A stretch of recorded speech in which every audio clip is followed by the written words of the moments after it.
You're listening to Ernestly Speaking, the only weekly podcast that covers friends, foes, and anything that goes.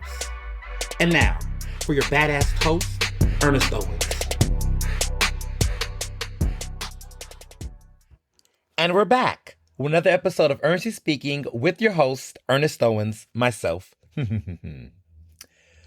Well, it's December, the final month of the year. And gotta tell y'all that we have a special anniversary coming up at the end of this month. It will mark 5 years of Ernestly Speaking in its podcast form. Of course, as you all know, Ernestly Speaking as a brand has been around for 15 years. But this podcast came to me at the end of 2020. I had just received a grant, some good money actually, to actually put this podcast together. And we didn't know when we was going to get out the pandemic. And a lot of people had asked me, you should do a podcast. And I was a little nervous about the idea of it because, not nervous, but hesitant, because I was in my mind thinking, what the hell am I going to talk about, on a consistent basis? Like, do you all really want to hear me talk like every week? Like, will I have enough material? How will it start? How will it end? What does that look like? But I said, you know what? The pandemic, I had a lot of creativity. I was planning my wedding. I was writing my book, my first book. I was doing a lot of things during that time, and I was in the creative bag. I was in my master's program deep in. And I just was like, if there was ever a time to try something different, this would be the time, because we was on lockdown. And so it came to me to really hunker down and come up with a concept.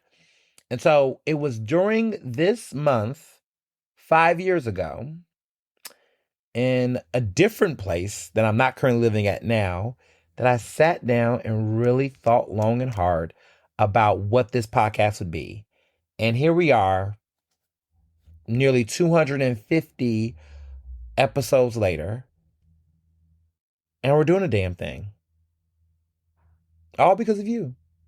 You, the listeners that expected more from me, that demanded more from me, that would not allow me to take no for an answer.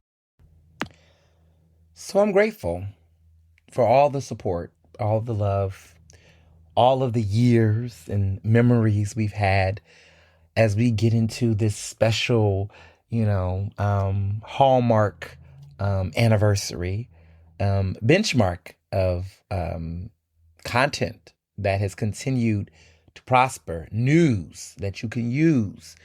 And yeah, I just wanted to take a moment for that, because we are on the very, very near eve of the 5-year anniversary. And next month, at the beginning of January, would mark the official 5-year anniversary of the beginning of the season 1, because we did the bonus episode in late December. But season 1 premiered the week of January 6th, 2021. And so we started this episode in the midst of an insurrection. We started this season, this series, actually, this whole podcast in the midst of an insurrection. And the world was never the same. This podcast was never the same. I thought that was the end of Donald Trump. Clearly, I was wrong. It's interesting because I did this podcast thinking that we were wrapping up Donald Trump and coming into a new era. And look how some things have changed and some things have not changed. Here we are 5 years later, both myself and Trump still here, still at it. It's a lot going on. It's a lot. So, so much. So, I guess I'll start off by saying that I am recovered from a wild weekend. This past weekend was lit. I was in New York City. It was a very exciting Thanksgiving extravaganza. Where do I start?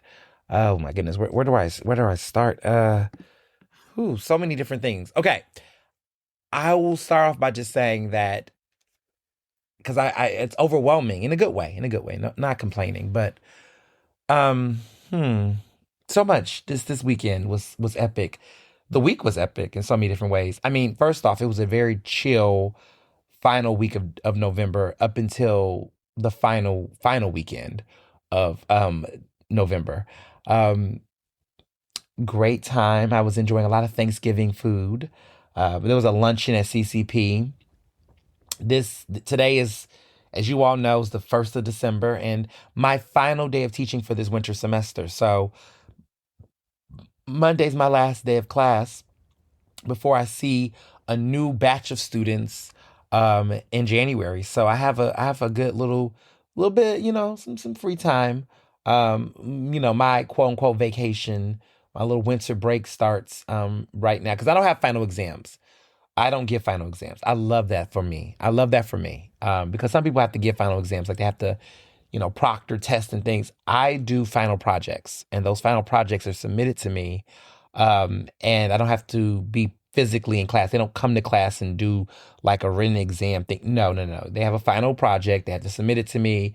I grade it, put in the final grades, and it's a done bun. Like that's how I operate. So I spent some of this weekend grading, catching up with all of my grading, so I can just grade the final projects and then be done. That's one thing about teaching that is, I don't sign up for anybody who's a professor. Grading. And I'm one of those people that I really, really take grading seriously. I don't do the Scantron, like, oh, multiple tests, multiple choice, uh, calculated. No, I really like to read and grade like actual work, like quality, like because I do think it matters, right? Like I think sometimes when you do everything as a multiple choice, calculated exam type thing, I mean, unless you're doing math, like you're doing like a math or science type of test, but or history quiz or something. I don't know. I try to, allow students to provide content, like actual work that I can grade in a quantitative way so that I could be able to be judicious in my grading. Like, hey, I saw that you did a great novel attempt. So rather than give you a straight zero, I can give you some points. Maybe I can acknowledge some things. Like I feel like, it's a just a more judicious way of grading. I'm very my teaching philosophy as an educator is so complex, but actually meticulous, but actually fair. I never have had a student tell me that I unfairly graded them on an assignment. Like if they didn't listen, this is not to say that every student gets an A or a B because that's not the case. But I want all of my students to know that I actually looked at the material, really gave them thoughtful notes, not just only for the assignment, but for them as an individual, areas to improve to get better. And I think every student deserves that because I try to be the professor that I wanted my professors to be when I was in college. And some of them were this way. So I'm actually learning from them. A good professor can make you a good professor. And it can shape the way that you become an educator if that's what you choose to do. And so I think about some of my favorite professors in college and how I appreciated the feedback they gave me, how I learned, how I read their notes and how it made me better each assignment and how I finally got to the grade I wanted because I actually took in the feedback. Some of the worst professors were professors who just kind of just gave a grade, gave like one, two sentences, and just was like, that's it. And there was like no actual um, notes on how to get better. It was like, especially given the fact that they barely did office hours, right? Or they had teacher's aid and things like that. Like I digress. But I used this winter break to do some catching up on some grading. My final day of teaching, of course, is Monday for the semester. And I already got my schedule for, I guess, the spring semester, which is kind of complicated because I say spring, winter, spring. This was fall, winter, kind of like, giving Sheba Charade, like winter, summer, spring, fall, but except we actually know the dates. Um, But I look forward to January, and I love this break. Like this break could have not come at a better time, because now I can really relax, get into holiday party season, because we are officially in holiday party mode. Like I already have a slate of parties and events I'm going to, and also some time to really hit up some restaurants that I haven't been to this year. That I feel like December is an opportunity for me to catch up on restaurants that I've wanted to go to for various reasons, couldn't make for different reasons, whatever. But this is the month of me going to some restaurants that I have not. And a lot of restaurants appreciate that, by the way. Like if you're somebody who could not score a reservation in the early fall, December and January typically are the best times to get restaurant reservations, because a lot of people begin to really, neglect our restaurants. And so if you were struggling to get into a restaurant, January and December, that's when things slow down. Because even in New York City, I scored a dream reservation at 11 Madison Park, because of the fact that I got it on the day after Thanksgiving. Because most people are not checking for certain restaurants like around Thanksgiving time.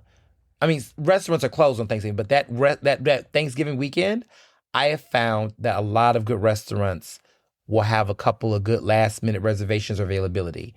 Like, look, they got to make their coins.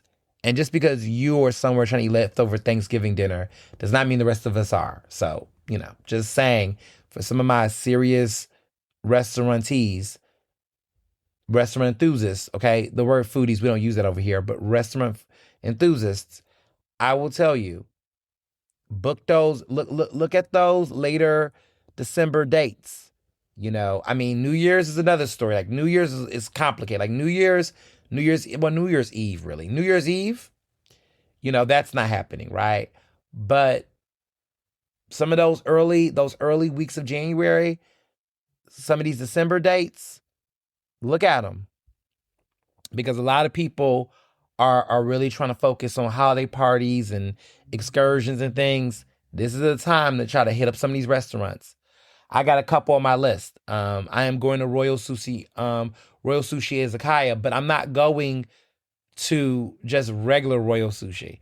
I am going to that limited seating omakase that is like buku dollars. The one that like even Michelin star chefs couldn't, I mean, Michelin star judges couldn't even get inside that motherfucker. I am going. Mr. Johnson and I are going. We've landed a table. We're going to be in there. We're going to be inside of the omakase. Like we're going to be having that ridiculous, 400 per person, whatever it is, we're going to be there. We have it on the list. We have our reservation. We're set later this month. Just saying. Now, I don't know if you can get in there now, but some of these other spots that you all might be wanting to go to, I just want to give you a pro tip.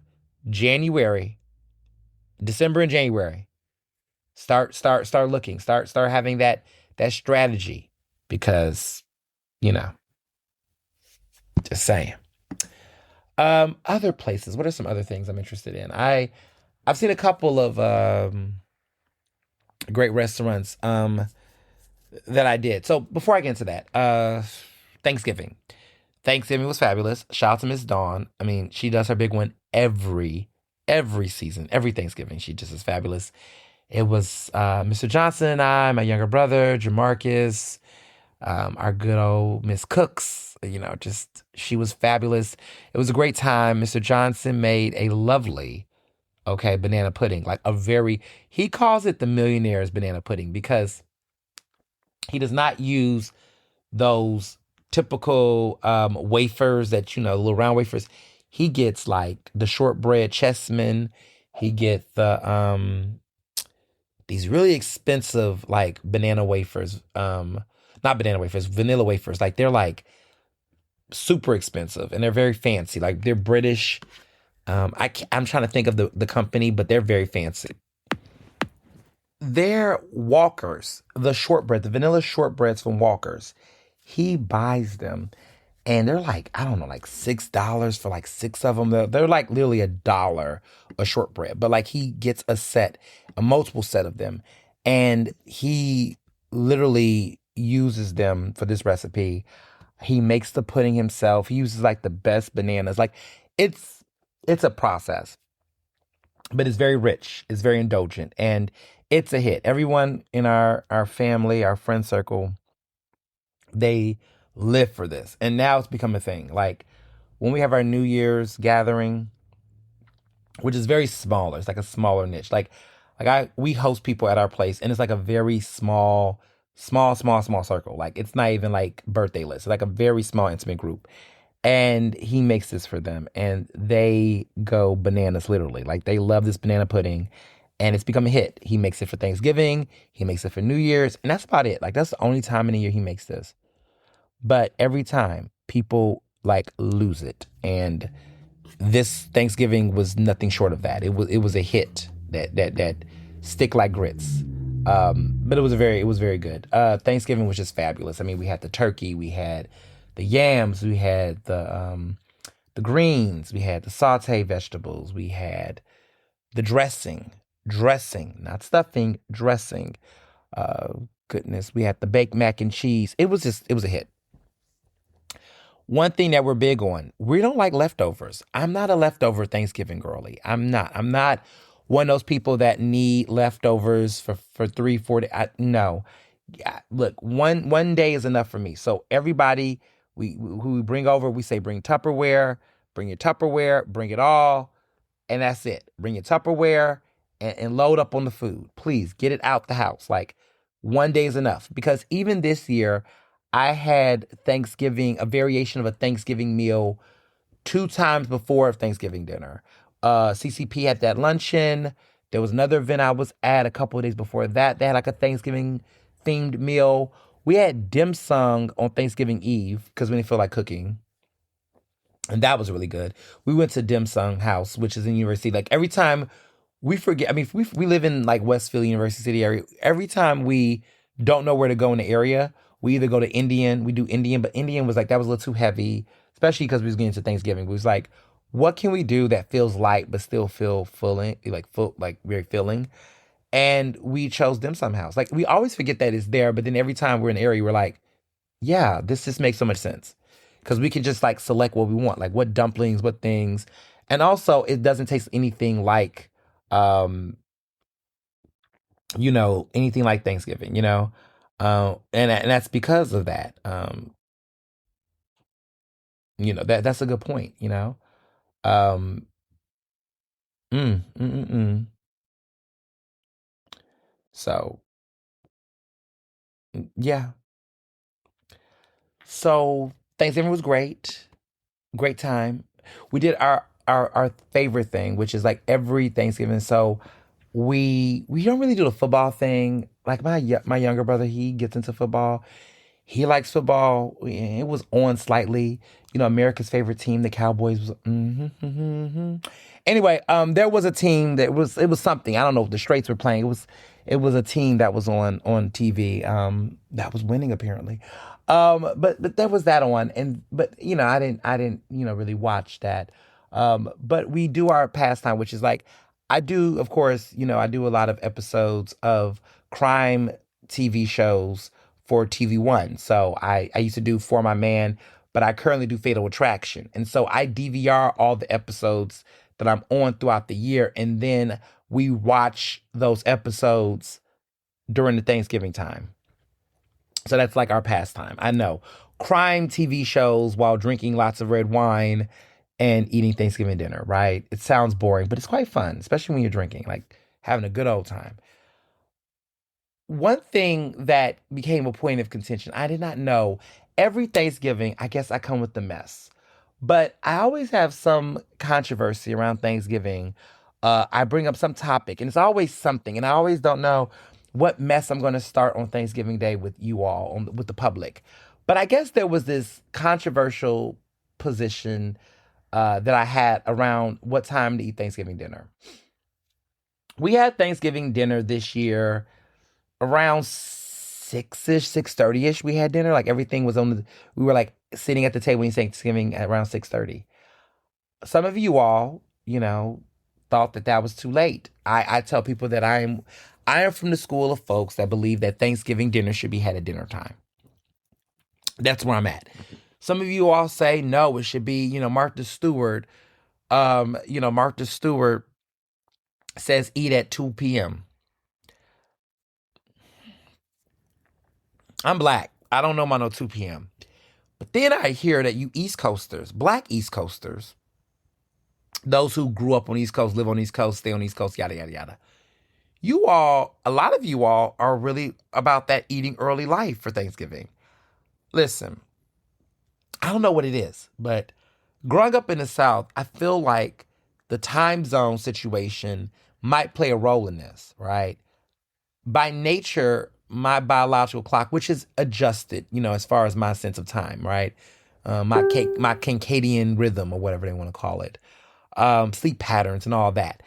I, I I don't know, but we've always had Thanksgiving like later in the evening time. We never really did it early. I don't know how early. Like a lot of you all say come at 2 o'clock, but then you don't really eat until 3, 4ish. I guess. I don't know. I just never did Thanksgiving dinner that early.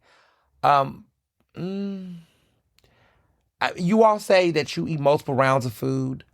I guess seconds and things. I don't mind that. I don't know why you can't not still do seconds in the evening. I don't know. I just never saw Thanksgiving as an early thing. I mean, not.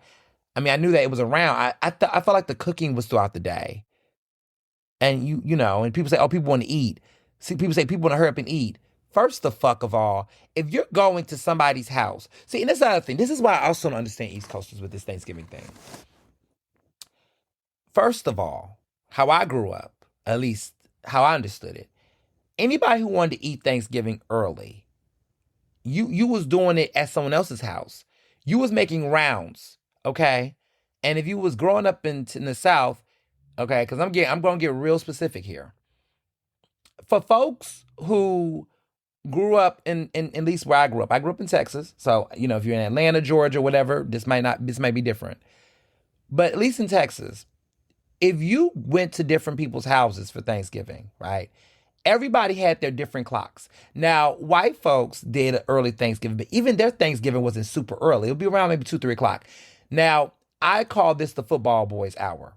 There were a lot of people in my neighborhood and folks I knew that were black, played on football teams, knew some white folks. It is a thing, right? It's giving the blind side.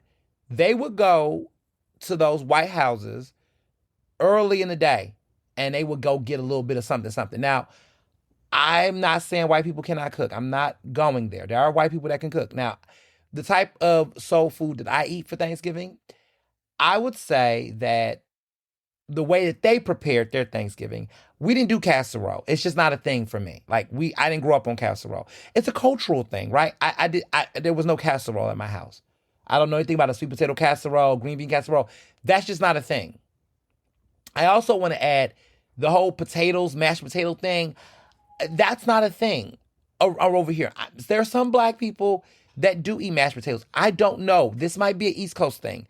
But in the South, the only potatoes you was eating were sweet potatoes, yams. White mashed potatoes, I didn't know. No, that just was not a thing around where I grew up, You say, well, what was the starch? The starch was the mac and cheese, the sweet potatoes. That was what we were doing. There was no mashed potatoes. Why would you have mashed potatoes if you was gonna have sweet potatoes? But some people don't eat sweet potatoes, so I can. Okay, the only grain that you could have that I've seen at some black folks' Thanksgivings in the South was like a wild rice. Like I know there were some people that had like a Caribbean theme like Thanksgiving, and so some people they would have like a wild rice. I have seen a wild rice blend of sorts. And if they did that, they would have like it would go really good with a deep fried turkey, or a Cajun turkey. So I understood the wild rice or the Cajun rice. There would be people that would do a certain type of rice, right? Of course, baked mac and cheese was still there, but like mashed potatoes, I never seen that. Now I knew a couple of people that would do like scallop potatoes, and there would be like a cheesiness to it if they wanted to replace mac and cheese, maybe. But listen, we didn't do too much of that. Sweet potatoes, listen, yams or sweet potatoes. Everybody did differently. But let me say this. I was team yams, and I did not do marshmallows. Some people do mashed potatoes. I'm gonna let y'all have at it. But for me, we didn't need that because if the yams were sweet enough and they were done right, you wouldn't need the marshmallows on top. I don't get that. But some people do the marshmallows. It is their own. It's to each their own with that. Okay. Um, Look, vegetables were what they were. Brussels sprouts, sauteed vegetables, green bean casserole. I don't understand. I don't the casserole thing. I don't get that. The sweet potato souffle. Okay, I guess I didn't I don't know anything about that. Okay. Um. Hmm. But you would go, right? If you went to some people's houses that were white in the South, they would have Thanksgiving early. So some people, I have friends, dated some people, they were football players, sport players. They would make their rounds. Some of them would go to in the first half, they would go stop by some of their coaches and, PTA. Some of them would do the Thanksgiving. You go by and the white folks would have it. Now, I was not one to really eat the food. Now, I didn't play football. I was in theater arts, but you make your little rounds because some people will say, oh, stop by. Okay, you stop by, you'll get something. The only thing I was getting were baked goods. Okay, I was about that. Now, this whole pie thing, pecan pie, sweet potato pie, pumpkin pie. I'm going to keep it very simple. This was a sweet potato house. Okay, I don't know anything about a pumpkin pie. I just don't. I mean, I'm aware of pumpkin pie, but we didn't really do pumpkin pie. I don't know who was making pumpkin pie. It was always sweet potato pie where I'm from. Couple people do pecan pie. Pecan pie don't hurt anybody. But a sweet potato pie was pretty much what we did over here. I don't really know much about a pumpkin pie, but people would get into it. To each their own. I'm not judging. We just didn't do pumpkin pie where I'm from. But some people go there for the baked goods. Now, I didn't mind apple pie with a scoop of ice cream. I don't mind a really good seasoned apple pie. There was some people I knew, growing up white folks, that can make a good apple pie. Okay, an apple strudel, knock yourself out. Give me a slice. And then there was a mud pie. You all may not know what that is. It's okay, but there was a mud pie. Some people made that in the summer, not in the summer, for Thanksgiving, the mud pie. Okay. Now you go through that. You go through that. Now that was the 2, 3 o'clock, 4 o'clock hour. Because I didn't know any white people that did early Thanksgiving in the South. Could be wrong. But the ones that I knew, they did around 2, 3, 3, 4-ish. Now, you get to 6 to 7, that's where most folks do. Now, you had the hood Thanksgiving, which most of the people, when it was going to be made, okay? But Thanksgiving, in my opinion, is how I grew up, cooking took place throughout the day. You had appetizers. Now, this whole concept of people being hungry, you could put the deviled eggs out, you'll have a little bit of nibbles, but people understood the assignment, okay? You waited. You had some deviled eggs. You had some cocktails. You sat your ass down. You had some pigs in the blanket if somebody wanted to make that. Charcuterie, okay? Charcuterie was a big thing, okay? So there was some snacks, but you wasn't doing too much because you knew that food was coming. So I remember deviled eggs. Charcuterie was a big thing, and like a real good charcuterie. Like, I'm not talking about a couple of cheese. It was like heavy cheese, heavy, whatever. But charcuterie, like those were the snacks. You would drink some cocktails and you would play games and everything else. That's what I was familiar with. Dinner was around 6, 7 o'clock. Sometimes it could be a little later, depending on the situation. But, things was ready. And that was the real feast. And you could go through rounds because Thanksgiving was an all-day thing. People didn't really leave until like maybe 10 o'clock, late. It was an all-night thing. And so when I'm hearing these stories of people eating at, coming at 2 o'clock, noon or whatever, eating at 2, and then leaving around 7, 8 o'clock, that wasn't our world. We would watch multiple movies throughout the day. People watch the football game, and then you watch the movies. You'll watch holiday movies. You start watching, or whatever it was. I ain't gonna put it out there, but you would watch whatever was hot. Okay, if somebody had a real hot film, I won't say a bootleg film, but what is a bootleg? I don't know what that is. But you would watch whatever was, hot. Nowadays, it's the hottest Netflix movie. Whatever is whatever everybody wants to watch or heard about. You would binge through some movies throughout the day. You would watch the football game. You'll have dinner. You'll watch a popular movie. Sometimes you might do Christmas movies. But it was a thing. It was an all day extravaganza. That was how I celebrated Thanksgiving growing up. I don't know what the East Coast is doing. I don't know all this 2 o'clock. And here's the thing. Games, I wasn't big on playing new games. Spades, that was about it. You played the card games. You played spades. All these other charades, all these other games, maybe something early in the day if people were, at your house early. But this narrative of people don't want to wait that long to eat, listen, if you was going to someone's house that can cook, you made it a whole day. Or you made your rounds. You stopped by multiple people's houses. You would get a little here, a little there. And everybody had their schedules. Some people, if you was a much older, you could go to an elder person's house a little bit. They might do Thanksgiving a little bit early. And you might be able to slide by their house and get a couple of things. I can't tell you how ratchet these things would be. It could be like a potluck where some people was going to people's houses, getting something from one person's house, bringing something to someone else's house. And one of the big things for people who cannot cook, they will either bring liquor or they will bring some type of prepackaged dessert. I can't tell you how many times. Listen, home baked goods is a thing. You want people to make their own pies. But you always had that person that would bring you one of those like 7-Up cakes that would be like the ones that were superly glazed. And it would come from one of those stores.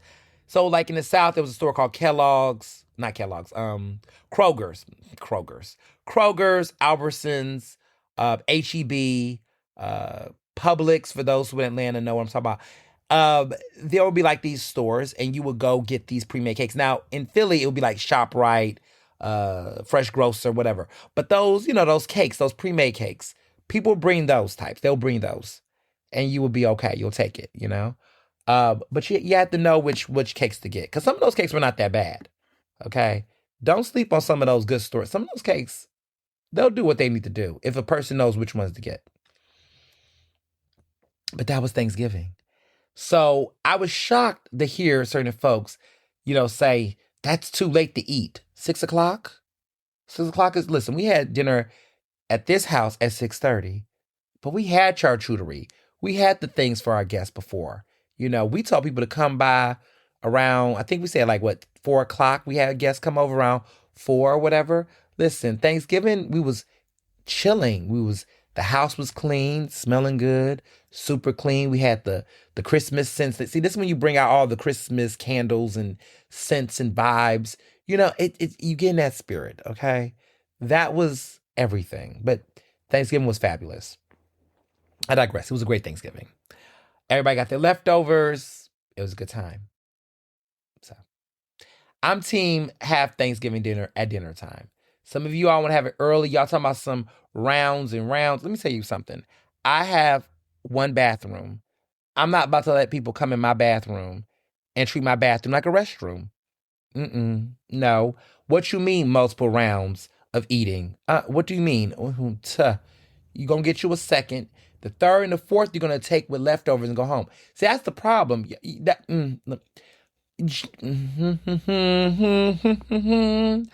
Listen, I just don't know what kind of world, but I will not have people in my house for 8 hours eating multiple rounds of my food, going and using up my bath. I don't know. That's just not how I was raised.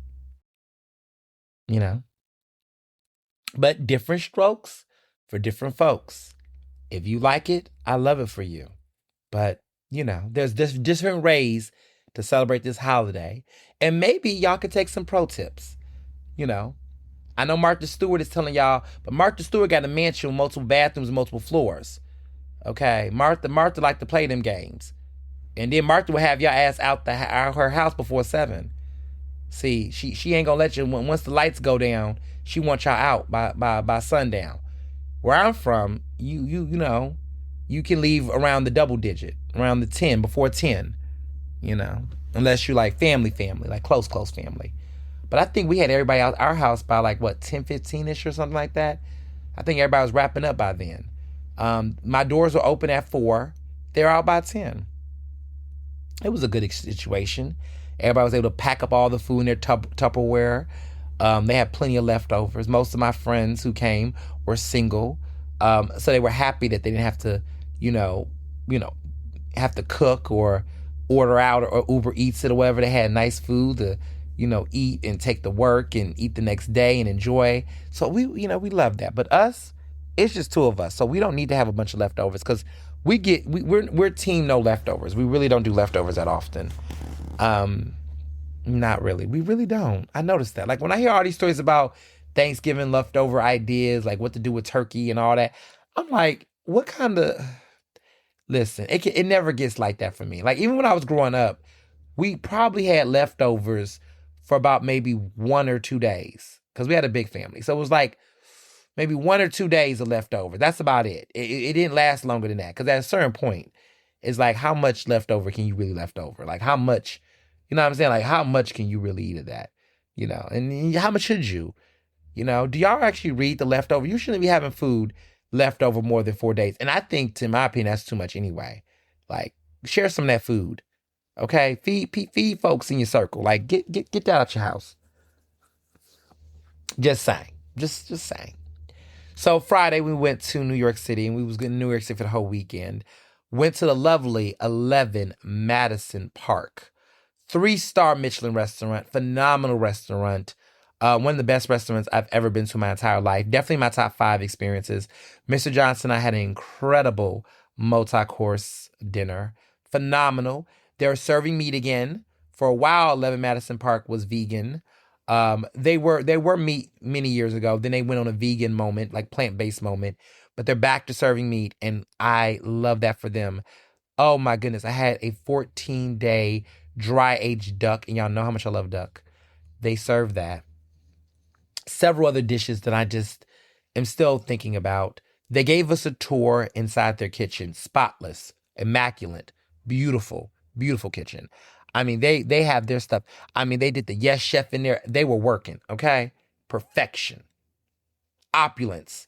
And I'm just proud to say that I've been to most of the 3-star Michelin restaurants on the North Atlantic in Chicago. Of course, Smith. We went to Smith, which is 3-star Michelin chef, Michelin star. We went to La Bourdin a couple years ago in New York City, 3-star.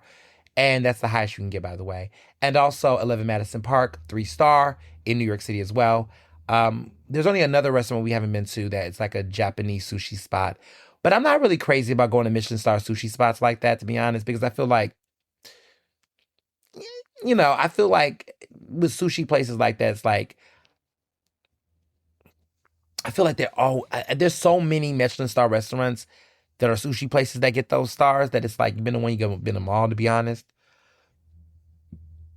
I'm more interested in like other types of land cuisine that isn't in the omakase universe. I feel like omakase is a very expensive, extensive process, right, of sushi and Japanese food. Never gonna knock that down. However, I feel like so many restaurants like that, for me, it just becomes one of the same. Versus with 11 Madison Park, very memorable, very unforgettable. La Bourdin, very different, very memorable. Smith, we'll never forget. It's just, I would rather go to those type of restaurants, to be honest. Yeah, I'll say that. But no, it was a great restaurant. The next day, we did lunch at a restaurant called Mitra Thai. It is it's MITR Thai. Taiwanese restaurant in Manhattan. Great Taiwanese food. And what was unique about that particular restaurant, because I hear that upscale Thai is on the come up in New York City. What I really liked about that restaurant is that they feature Thai food from all parts of Thailand, north, south, east, whatever. Different parts of Thailand, they had different types of techniques, so you could try different dishes from different parts, and they prepared them all well. So we had a little bit of something from all parts, different recipes and dishes. Very great portions, very great flavor. It was a very, very, very, very incredible lunch, and very surprising. I was very impressed by the quality of the food and the portion sizes. Then we linked up with Abel, which, of course, he's getting married next year. Abel and I linked up. We went to Lycee with Mr. Johnson. Lycee is this incredible pastry shop that specializes in some of the most incredible gourmet pastries around. I mean, they have the best cookies. Oh my goodness. I don't know how to describe it. I showed some IG. If you went to my IG story, you saw it yourself. But Lycee, I think it is. Like it's got this Parisian, Asian fusion of pastry extraordinaire. It's spelled Lysee. If you can go. It was an experience. We went there. Now, listen, these are not cheap pastries, okay? This is like state-of-the-art shit. Like little cakes and things, like $18, $32. I mean, it's worth the value, but it is a memory and an experience. If you want something unique and memorable, these are like those experiences that New York City can provide. Like you can't find a spot like that in Philly. Not like that. Not like that. And so when I go to New York City, I got to do it like, if I'm going to go to New York City, I got to do it like big. Like I just feel like that to me, like I want places that you can't go anywhere else in the world. It's places that are like you've heard about in magazines and, on the internet. Like you got to go. Like I want spots that I cannot go anywhere else to go to. And that's a space, that's a bakery that you're not going to find all over, right? Like, for example, Levain is in Philly now. So no, I'm not going to go to Levain in New York City because I can go to Levain in Philly now, right? And they're all over the country, Levain. Like they started in New York City, but like now they're all over the country. So no, I can get a Levain cookie anywhere now.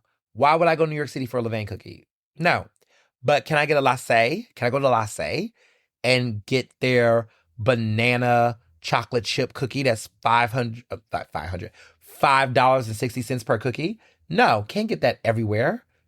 Okay? No, I can't get that experience. That's a specialty. That's a gourmet cookie. There's no denying that, right? So I tell people that's what you should shoot for. You should shoot for these unique experiences that you cannot get anywhere else. And that was a textbook example of that. Went to see a great show called Gruesome Playground Injuries. My girl, Cara Young, who's an incredible actress, 2-time Tony Award-winning actress. She just won her second consecutive Tony earlier this year for her performance in the Tony Award-winning play, Pulitzer Prize winning play, Purpose. She won Best Featured Actress in a Play. This is the second consecutive win. She won last year as well, and she won again this year. And we're like cool. Like we're very, we got a nice little kinship. I'm not the type to have a parasocial relationship. I mean, she adores me. I adore her. We follow each other on Instagram. I think I told y'all the story a couple months ago when I went to go see Purpose in the spring that I got a chance to meet her. And we've kind of kept this like cool little bond. And I've just been following her career and I admire her a lot. And I hit her up in the DMs and told her I was going to see her this weekend. And it was so sweet. I went to the show. First of all, love the show. She's in it with Nicholas Braun, who was cousin Greg in Succession. And so if you all saw the picture of us on Instagram, that is cousin Greg. That is him. He's in this play with her that is going on from now until the end of December. So if you want to see this show, it's a limited run. It's off Broadway. It's at the Lucille. I want to make sure I get this right, but it's off Broadway, but it is at the Lucille Lortel Theater. So that's the Lucille Lortel Theater, and it's called Gruesome Playground Injuries. The show is like 90 minutes. It's a play. It's not a musical. It's a play. And Cara is great in it. She's incredible in the show. Nicholas is too. They have a great chemistry. And so it was just great to see her. It's only there for 8 weeks. So the show opened on November 7th. It ends December 28th. So please get tickets and go. It was a packed show. And oh my goodness, Danielle Brooks Yes, Danielle Brooks from, she's Crazy Eyes. I think she is. Is that her character? She was in Orange Is the New Black. Um, and she was not Crazy Eyes. Um, she was, oh my goodness, who was her character? Because I'm now thinking about her, who her character was. She was Tasty. That's who she was. She was Tasha Tasty Jefferson on Orange Is the New Black. She also played Miss Sophia in The Color Purple and got the Oscar nomination for Best Supporting Actress.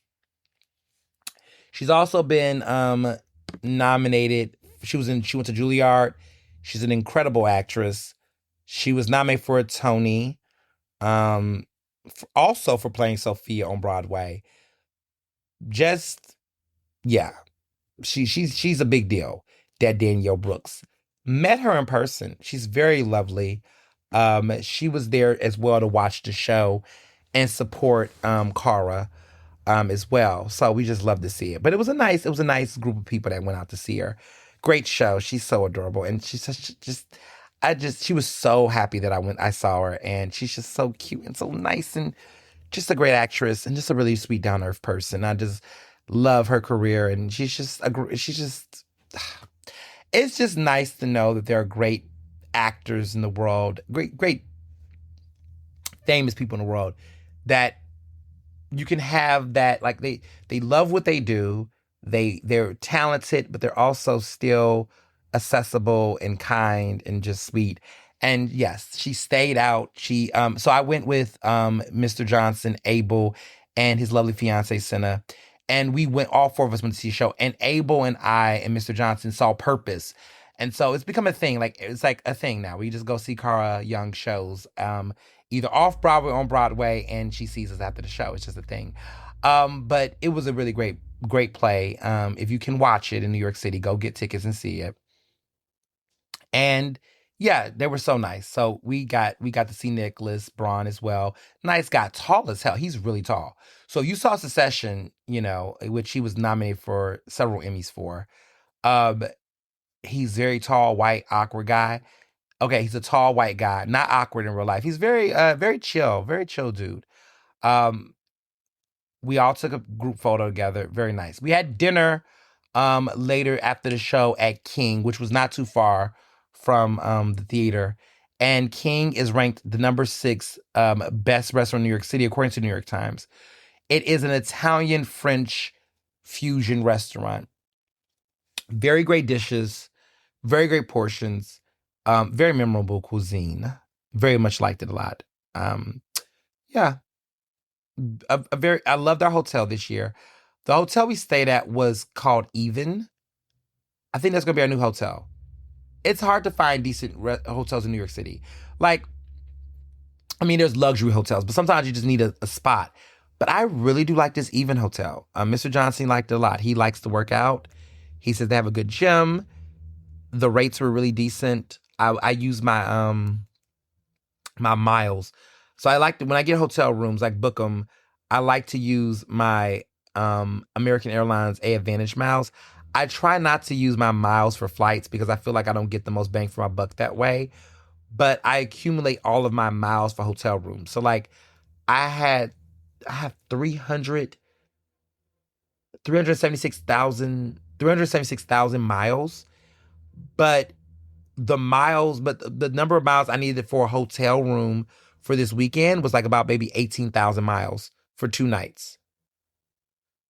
But if I wanted a flight, right, I would have to drop about upwards to like 80,000 to, like 60 to 80,000 miles for one way somewhere by myself. That's not worth it. I would rather put that on a hotel room somewhere. It's like when I go to the Grammys, I will use my miles to get into the Biltmore, in LA. I would rather use the miles for that. Like, I'll drop like 50 something thousand miles for that for like 5 days or something like that in LA.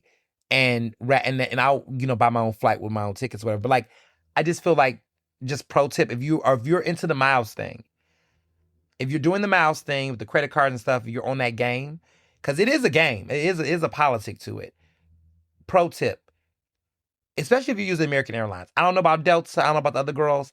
I'm an American Airlines girl. But if you're doing United, other ones, if you can convert your miles for hotels, do that rather than flights. Because a lot of y'all are traveling for the holidays. That's what I would recommend. I'm just putting y'all on because y'all see me traveling. Y'all see me going out. And y'all say, well, how you get this? How you do that? Listen, spend wisely. Spend those miles wisely. Don't waste them on nonsense. Just saying. Don't play with it. So, yeah. Afterwards, we had a lot. New York, let me just say this. Because a lot of y'all was in my DMs being messy. Y'all know I'm not trying to live in New York City, okay? Because let me just say this. That motherfucker's packed. It's too many damn people in New York City. Mr. Johnson had dreams many, many, many years ago. He had fantasies of going to New York City. He wanted to go to Columbia for undergrad. He was so hype. And now we realize, you know what? Philly, I'd rather be with you and all your bullshit. I'd rather be with you and all your bullshit. Okay? Jaquise was not lying, okay? I'd rather be with you and all your bullshit, Philly. Really. Because it's too many damn people in New York City. And I feel like I would get sick in New York City. I feel like I would get sick. It's too many people. It's too many people. Like, I just don't like walking down the street and it's too many damn people. It's just too many people. Okay? Second, it's too many long lines. We went to the public library in New York City downtown, and there was a line to get in like it's like going to the club. But then the gag was, it was a line to get out like it was the club. I say, wait a minute. There's a line to leave the free public library? Listen, Philadelphia, y'all wish. Listen, y'all want bodies in the damn library. They got an issue. I mean, listen, New York City library situation is crazy. Like, they treat that shit like a private club, like a social club. You got to get certain types of library cards to go to certain ones. If you in the Manhattan one, you got to change the zip code, and you can't study in certain types of rooms unless you got... It's wild, okay? I just went in there to see if the case for cancel culture was still in stock because I wanted to make sure that people could read good literature if they needed to. It was still there. It's all good, But, because I go to the free public library, they say my audiobook is on wait list. Apparently, y'all are still at the free public library in Philly on a wait list to try to get the audiobook. I mean, listen, maybe I need to donate some books or something to get more... Listen, do something. But, I appreciate it, by the way. But, listen, New York Public Library is no joke. That free library downtown in New York City, no joke. But it's too many people. It's too many people. And also, I just feel like everything feels like an event. Everything feels like an event in New York City. Like, to do the most normal things. Booking a reservation to a restaurant. Getting into the restaurant. Everything shouldn't fucking feel like a lottery. It's like, oh my goodness, we got tickets to go see this show. It's like, to have a good time in New York City, it's like you're rolling the dice. Like, everything is a contest. Everything is a competition. Everything is in a space of scarcity in New York City. I mean, it's like that in Philly in some cases. Some cases. But we got to stop that. There should be a level that if you want to go somewhere, do something, it shouldn't feel like a rat race. I feel like in New York City, everything feels like a rat race to have fun. It's cool if you're a tourist, right? If you make plans. But I couldn't imagine spending my whole life in a city like that where everything has to require planning, over planning, over organizing. There's no room to be late. There's no room to, slip up on something or change your mind. Because hell, if you do, you might never be able to go to the thing or do the thing because you're gonna have to wait 5,000 years to do it again. Like I just couldn't imagine. So that's my thing. I mean, as far as the prices go, shit is high as Corfit. Of course, in New York City, things cost money, and it's a world class city. I'm not going to take that from New York City. I'm not going to take the fact that it's a world class city. But my goodness, the things people have to do just to get by. Like, I don't know. Like, I'm not. And no, I did not ride a subway. That's another thing. I will tell y'all this now. I can't do a New York City subway. I've rode a New York subway many years ago, but I am not a New York subway girl. Like, you can't make me, no matter how bad you want me to. I can't do it. I'm an Uber person. But one thing I will say about those Ubers in New York City, there's no wait. The Uber is like always available. At least downtown, I was in Manhattan. Every time I ordered Uber, they'd be like 1 minute away. I'm like, shit. Let me put my shoes on. Like, I'm not used to it. Like in Philly, I feel like I gotta wait like 5 to 6 minutes, even longer sometimes. Here in New York City, oh no, it's no joke. Every time you request one, it be ready for you. I will say that. I do appreciate that about it. But after we had dinner at King, we went to a bar in the Village, because King is in the Village. This is like, I think, one of the villages. We went to a place called Old Fashioned Cafe. Not Old Fashioned Cafe, Old Fashioned Cafe. It was a good it was like a good cocktail bar. I think they have food there every other day, but we went late at night. They had some really fun cocktails. They had a really good spin on a Cosmo. They had this cute little bubble that I was sipping on. If you went to my IG story, you know what I'm talking about. It's like the big bubble they blew on. It was cute. They had like fun, whimsical cocktails. It was a cute time out. But yeah, that was my New York trip. I did not get caught up in any of the Black Friday shopping. Did not do any of that. No Cyber Monday for me. We're not buying it. Okay? We're not buying it. I'm down with that. Okay? I'm not going to Target. Have not been on Target. And shame on y'all, some of y'all backstabbing hoes that went to Target. And that's what the fuck y'all get for that Black Friday. They got y'all with that whole swag bag that y'all ran to. I saw them pictures and y'all complaining about it online and shit. That's what y'all get. What they had in there, some nerds and some random shampoo and some other crap. Like, there was nothing in those little swag bags. And y'all got so excited to do it. They ain't got no money at Target. Target ain't got no money. You thought them swag bags y'all was waiting in line for was going to have something? Somebody said a couple of them had a blow dryer. Y'all did all that to run y'all ass to Target for a swag bag. That's what y'all get. Y'all should have stayed on Target. That's what y'all get. So I don't feel bad for y'all that y'all got some stupid ass little snacks or whatever in that little raggedy old little neon bag that no one cares about. Like, why are y'all going to Target? Be better, okay? Stay on, hold the line. Hold the line. Okay? But yeah, I just want to say that because I saw some people slipping out. But, I digress. As far as media appearances, this week was I relaxed. I did do an episode of On the Record with Ernest Owens on 96.1 FM, 900 AM, Progressive Black Talk Media Word Radio. My special guest was State Representative Amin Brown. It was a really fun episode. We had a little kiki, okay? We had a real good kiki. I'll talk more about that later on in the show, but it was a fairly decent show. Really enjoyed the episode. It was perfect for the holiday timing of giveaways and food giveaways, which, as you all saw, that post that I talked about on this episode, it went viral. It went viral, y'all.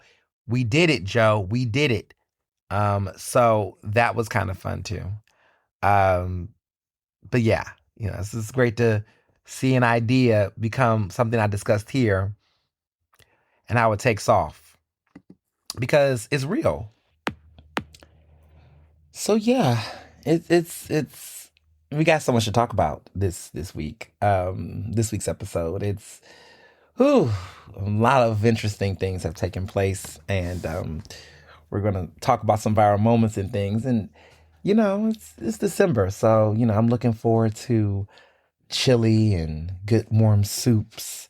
This is the season for that. A good homemade soup. Mr. Johnson made a really good homemade chicken noodle soup over the weekend when we got back from New York City. And I just thought about like, pulling out the crock pot, the Instapots, and yes, all this is that season for warmth and good, cozy, dining and all that. So, lots to rummage over, but I digress. Let's get to hot topics because we have some things to catch up on. So, for starters, Donald J. Trump. Can somebody bring out the MRI test results? We need them. We need them. Grandpapa, which I don't even think he should be called. I'm not gonna call him Grandpapa. He's not my Grandpapa. But this man, who is a president right now, he is the leader of the free world. I don't know what's going on. I haven't known what's been going on for quite some time, actually. I don't even know what's going on with you, the voters, who reelected him, okay? With all this talk that was about Biden and his, mental strength and cognition, which there was some validity there. But we really ran two senior citizens against each other. Not with Kamala, because she got the nomination. She's not a senior citizen. But we really had two old white men. Old. Like past the 70s, baby. The White House. This is a choice. This was all a choice. I just don't understand. I do.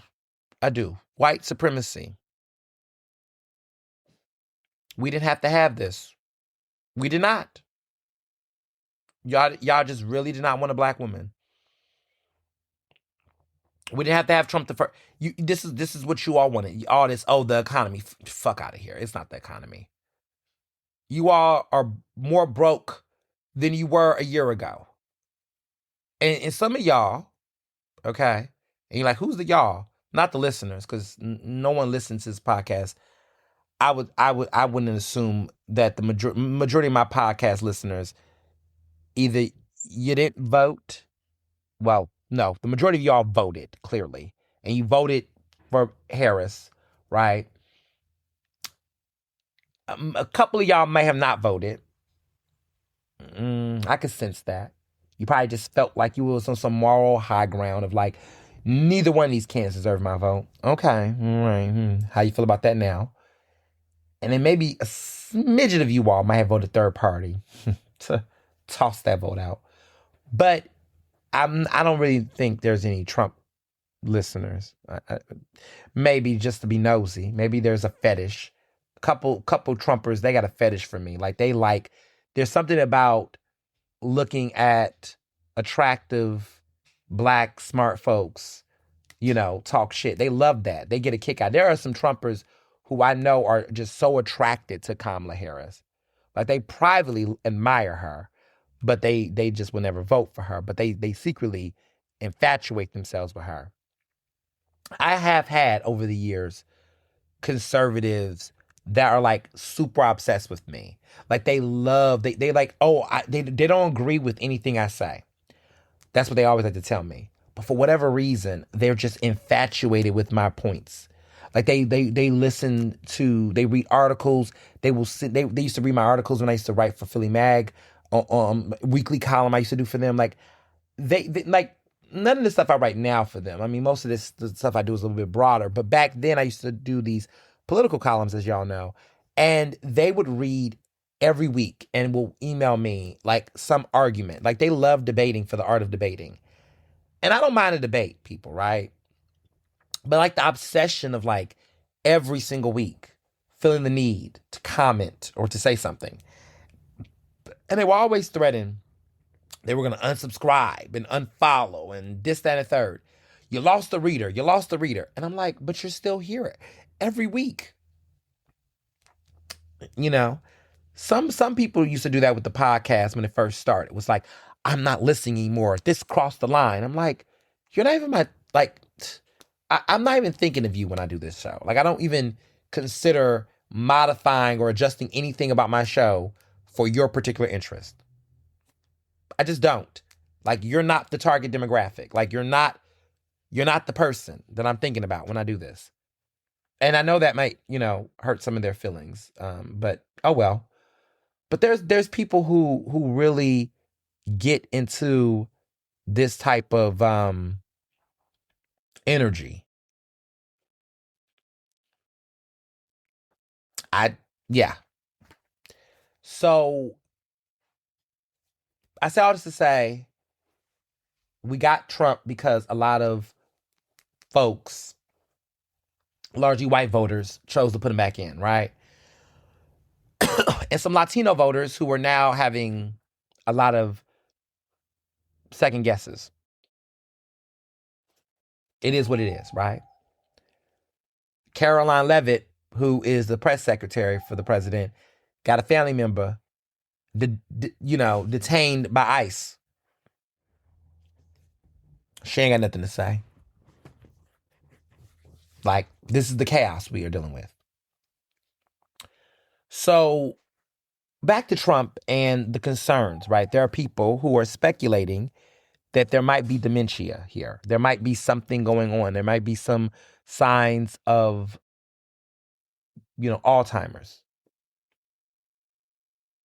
I'm not here to diagnose. That's what is being speculated about him right now. What I will say is whatever the fuck it is, it's something serious. And these outbursts are getting even more and more. Now, here's the thing. One can argue that Trump has been throwing shade his entire career. Okay?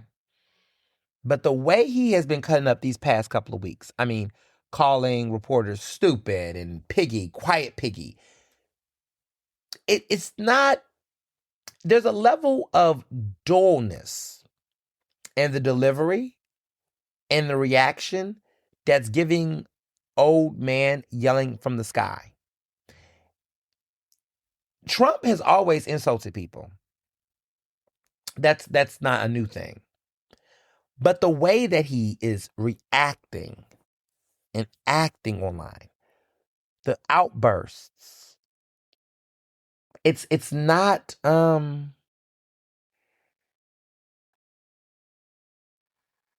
it's almost like he's distracting us from something else. And I need people like Tim Walz is doing it right now. Former governor, Governor Tim Walz? He is Walz is on it, right? There's a distraction in Trump's behavior. He's trying very hard to get us not to focus on what's really happening with him. So news media wants to spend time talking about Piggy, right? He's using the R word, which is a very offensive term to be using in 2025. His team is trying to say that, it's okay. The American people want him to be realistic in his authentic self. Nah, even his Republican colleagues, right, are beginning to say, we're not supporting him because of his offensive remarks. Like, this is going too far. I mean, shit. There's a lot of shit that's been going too far with Trump. I'm not really, like, you all don't get to have the moral high ground here all of a sudden. Like, this is where you drew the line? Okay, sure, right? So there's a part of me that's kind of like, I'm side-eyeing some of that, personally. I am. I'm side-eyeing some of that behavior. But what's been really telling to me lately is just how many people have really, and I say this truly, right, but have really made this an issue of saying, hey, what's being said here? What is where is Trump's, backbone? When is he going to stop? I don't think there's a stop here. I don't. I really don't. And I don't know. I don't think this is the situation here. I don't. I don't. I think this is a situation of a man who's having some level of cognitive decline, and he's acting out in ways to distract from that with his antics. So he's going to make these insults because he doesn't really want to address the questions. So rather than actually answer the questions and really show his lack of understanding, he will just say an insult or say something brief, and then that takes up the headline, and we're not actually getting to the roots of it all. So Tim Walz, who has been insulted by him recently, the governor of Minnesota, he is saying the thing that we all want to know, right? Which I can appreciate. He's saying release the MRI results, right? He wants to see this. All of these other insults about, Waltz is saying, look, Trump is demonizing our children. He said that in an interview recently on Meet the Press. But there's a bigger question to be had here. Is this man actually fit? Like fit? Like, I'm not talking about respectability or political correctness, but is he actually fit? Like, fit to still be president? Erica Kirk, who is the widow of Charlie Kirk, has been already teasing out that, support for JD Vance for 2028 is on the way. Oh, 2028? Hmm. Hmm. I'll just leave it at that. Hmm. Okay. Interesting. I'll just say interesting. But he's losing grip. He's losing grip. I think at this point, the name calling, the outbursts, the team, everybody is like trying to treat this shit like it's nothing. Oh, this is the president. He's having a moment, y'all. Pay him no mind. Nah, we're gonna have to pay him some mind. I don't know about that. We're gonna have to pay him a little bit of mind, honey, because the math is not mathing, and I'm beginning to have some reservations my damn self. Not to say that I didn't already, right? I've been seeing Trump as a problem, right? Like, I'm not at all like naive, but this man is showing fatigue. This is what aging looks like. He always, talked about his stamina and his energy. And he's always talked about that vitality as a sign of political strength, right? But it's looking bad. I mean, there's images of him at Mar-a-Lago looking exhausted. Yeah. And there's been reports, right? The 46 people, list of the donors. I think over $10 million. Jeffrey Yazd, that's the Pennsylvania billionaire who gives to a lot of far right, politicians and causes and issues. He donated over $10 million, I believe, to support Trump's transition team. So we heard, we finally saw them checks. Yeah, it's a lot going on right now. A lot. And his approval ratings are not doing well either. But y'all knew this already. Y'all knew this already. A lot of y'all just didn't care. So these are decisions. These are the choices. These are the things that this is what happens when you got people trying to figure out why does my vote matter? These elections don't matter. I'm not political. I'm not too political. I don't really get into politics. Okay. Well, this is what happens when you don't get into politics. This is what happens when you say you're not political and you don't do politics. That's what it looks like. This is what it looks like. So, the Democrats, there's so much to be said this week about them. Before I talk about a certain wedding that took place, broke the internet, okay, I want to talk about this ongoing saga right now. There seems to be an internal political fight over leadership. Seems like things are starting to iron itself out. Mamdani is really, I don't want to. Some of the progressives are saying he's a pick-me, slightly, but I think he's playing chess, not checkers. He is been on his crusade to continue to say, look, he thinks that Hakeem Jeffries should be the next Speaker of the House in 2026. When the midterms come, he wants him to be the Speaker. He doesn't really want to challenge him, right? There are people who feel like, no, this is not the right answer, that Hakeem Jeffries has not been a loyal Democrat in the ways that Mamdani is expressing a sense of loyalty, right?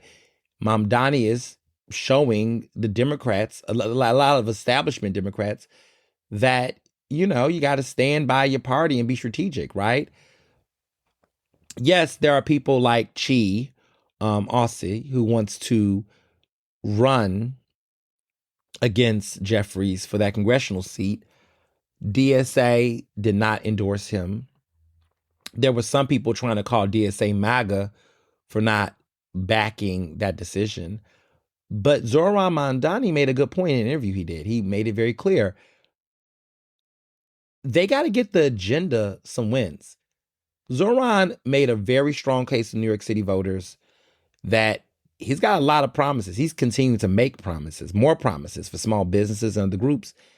He's got a robust agenda. If he gets caught up in this drama, right, with this congressional race, that pretty much I think Hakeem Jeffries is going to win.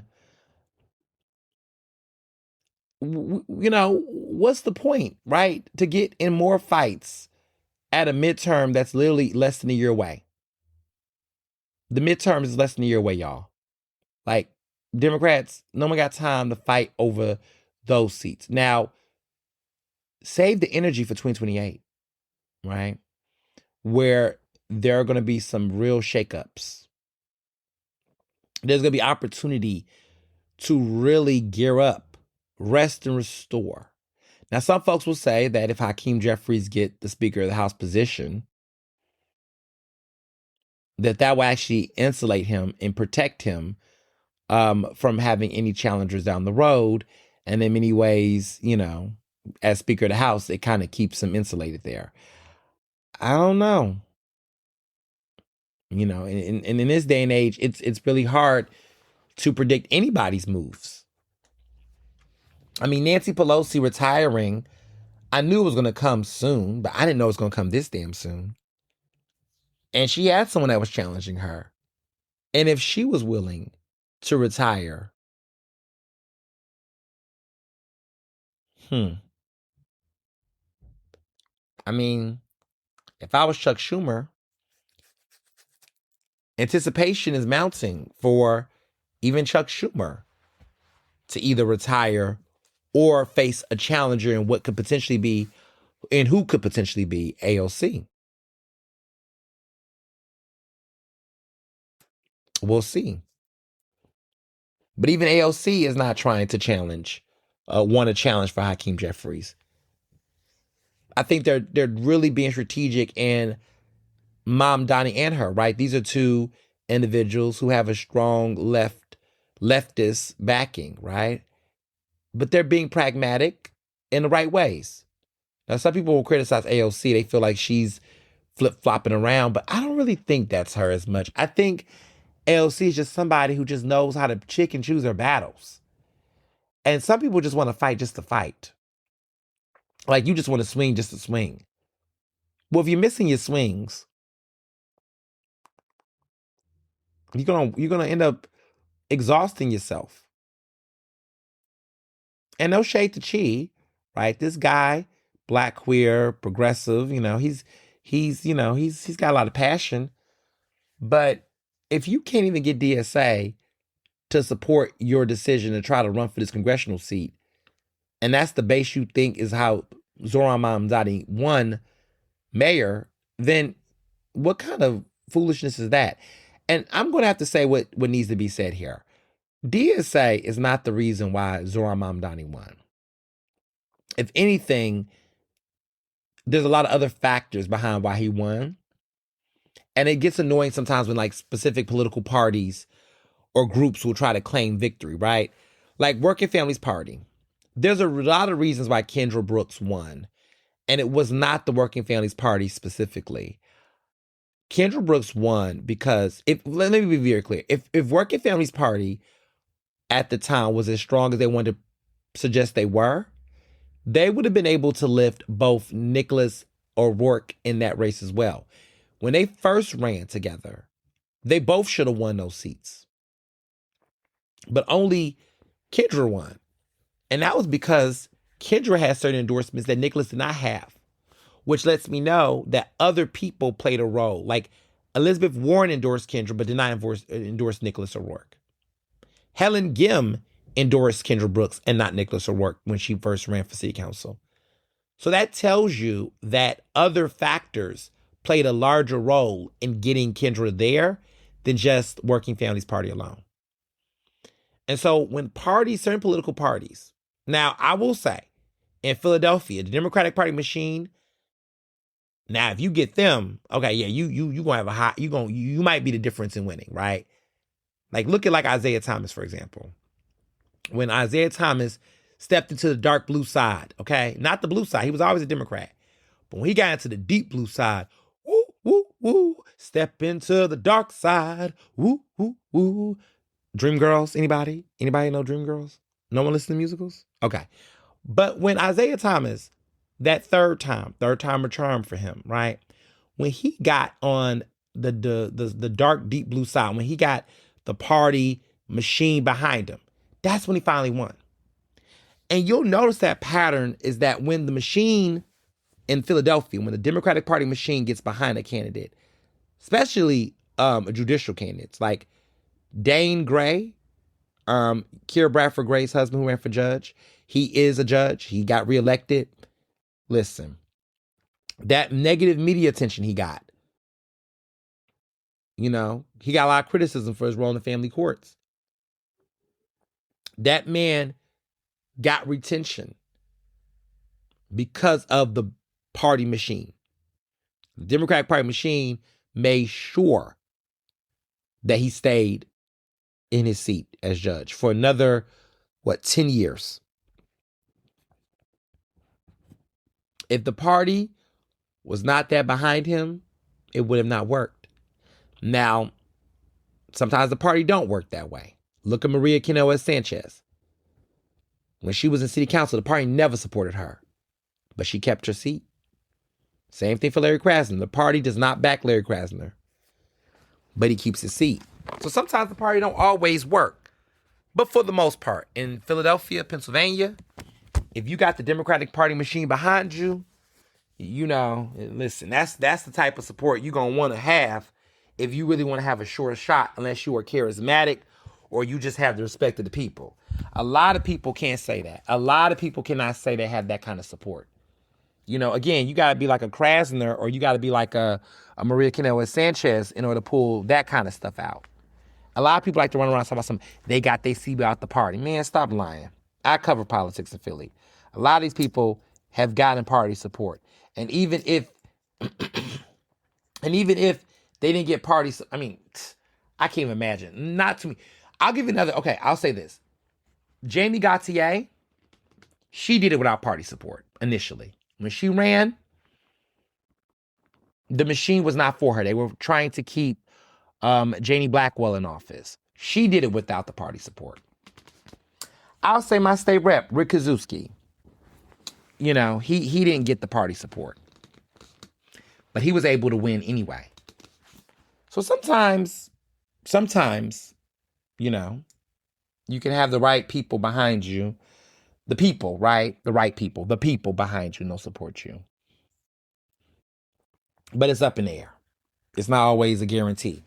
So, you know, I'm just paying attention to the, but I will say most times it don't hurt to have the party machine support. I'll just say that. Now, about a certain type of party or machine. Cory Booker got married this weekend. He got married. And the woman he got married to, she's 38 years old. He's 56 years old. And for those who want to know the math and the difference between that age, is an 18-year-old difference. So when Cory was, I guess, getting ready to go to college or starting college, she was just getting born. She is 4 years younger than me. Not that I'm comparing myself to her any other type of way. I'm just saying that she would be like my big sister. He's younger. No, he's older than my mom, actually. Cory Booker is old enough to be my daddy. Or zaddy, depending on how you frame that. But he's old enough to be my father. But he's dating someone that is old enough to be my sister. Mr. Booker, what are you doing? What are you doing? What is this? What is this? What is this? First of all, this engagement just happened not too long ago. And now the wedding just happened. Like, talk about how, first of all, we didn't even know they were together. Then the wedding happened this fast.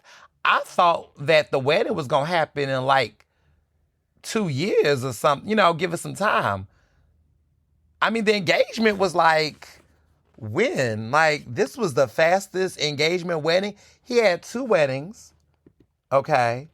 And I want to just keep up with the score because this is just interesting to me. They got engaged like September. They got engaged in September. Her name is Alexis Lewis. She's a beautiful woman. She looks very familiar, and we're going to get to that in a minute, to that familiarity, and why something I did recently on the internet broke the internet again. You all with the mess. So he got engaged to her in September.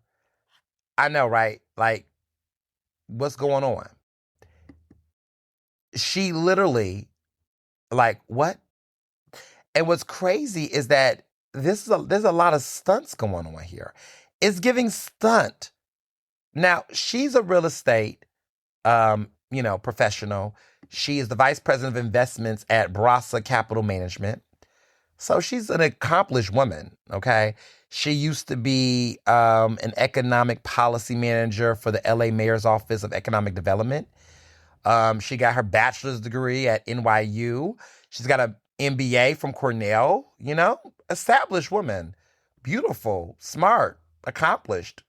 I got no problems, not a woman who could do her thing, right? How you doing, big sis? But Alexis Lewis, like 38, Cory Booker, you 56, and you just dropped this engagement on us in September, and now you getting married before New Year's is even out. You just had the filibuster situation early this year, and then that kind of didn't land the way you wanted to. You announced your engagement in September. You started to get a lot of criticism and pushback around money you was getting from AIPAC and how you seem like you keep backpedaling on your support for various issues. And now all of a sudden, you just dropped this bombshell of a wedding so quickly. Okay.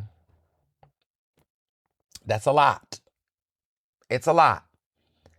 And, I don't know. I just, remember the photo I had with a woman, a beautiful actress. Her name is Rosario Dawson. Many, many years ago, we met at an event. It was a gala in New York City. I remember this very well. I had on this pride pin that had the black and brown stripes. This is what we call the Philadelphia Pride flag. It basically is the traditional pride flag, but the black and brown stripes are on top. My work on racism in the LGBTQ community inspired that change to that pride flag. For those who remember the history, this was nearly 10 years ago, actually. This happened in 2017 is when they changed the pride flag in Philadelphia. But it was inspired by the work that I did in 2016 when I was covering racism in the neighborhood. And it was an activist group called the Black and Brown Workers Collective. There was an activist named Abdul Ali Muhammad. They was one of the co-founders of the Black and Brown Workers Collective, the BBWC. And their efforts, along with other black and brown non-binary folk in Philadelphia, protested these bars after the coverage I did, revealing the racial discrimination that was happening in the neighborhood bars. And that led to a lot of social change in Philadelphia, legislative change as well. These efforts was taken to the next level with the support of the executive director of the Philadelphia Commission on Human Relations.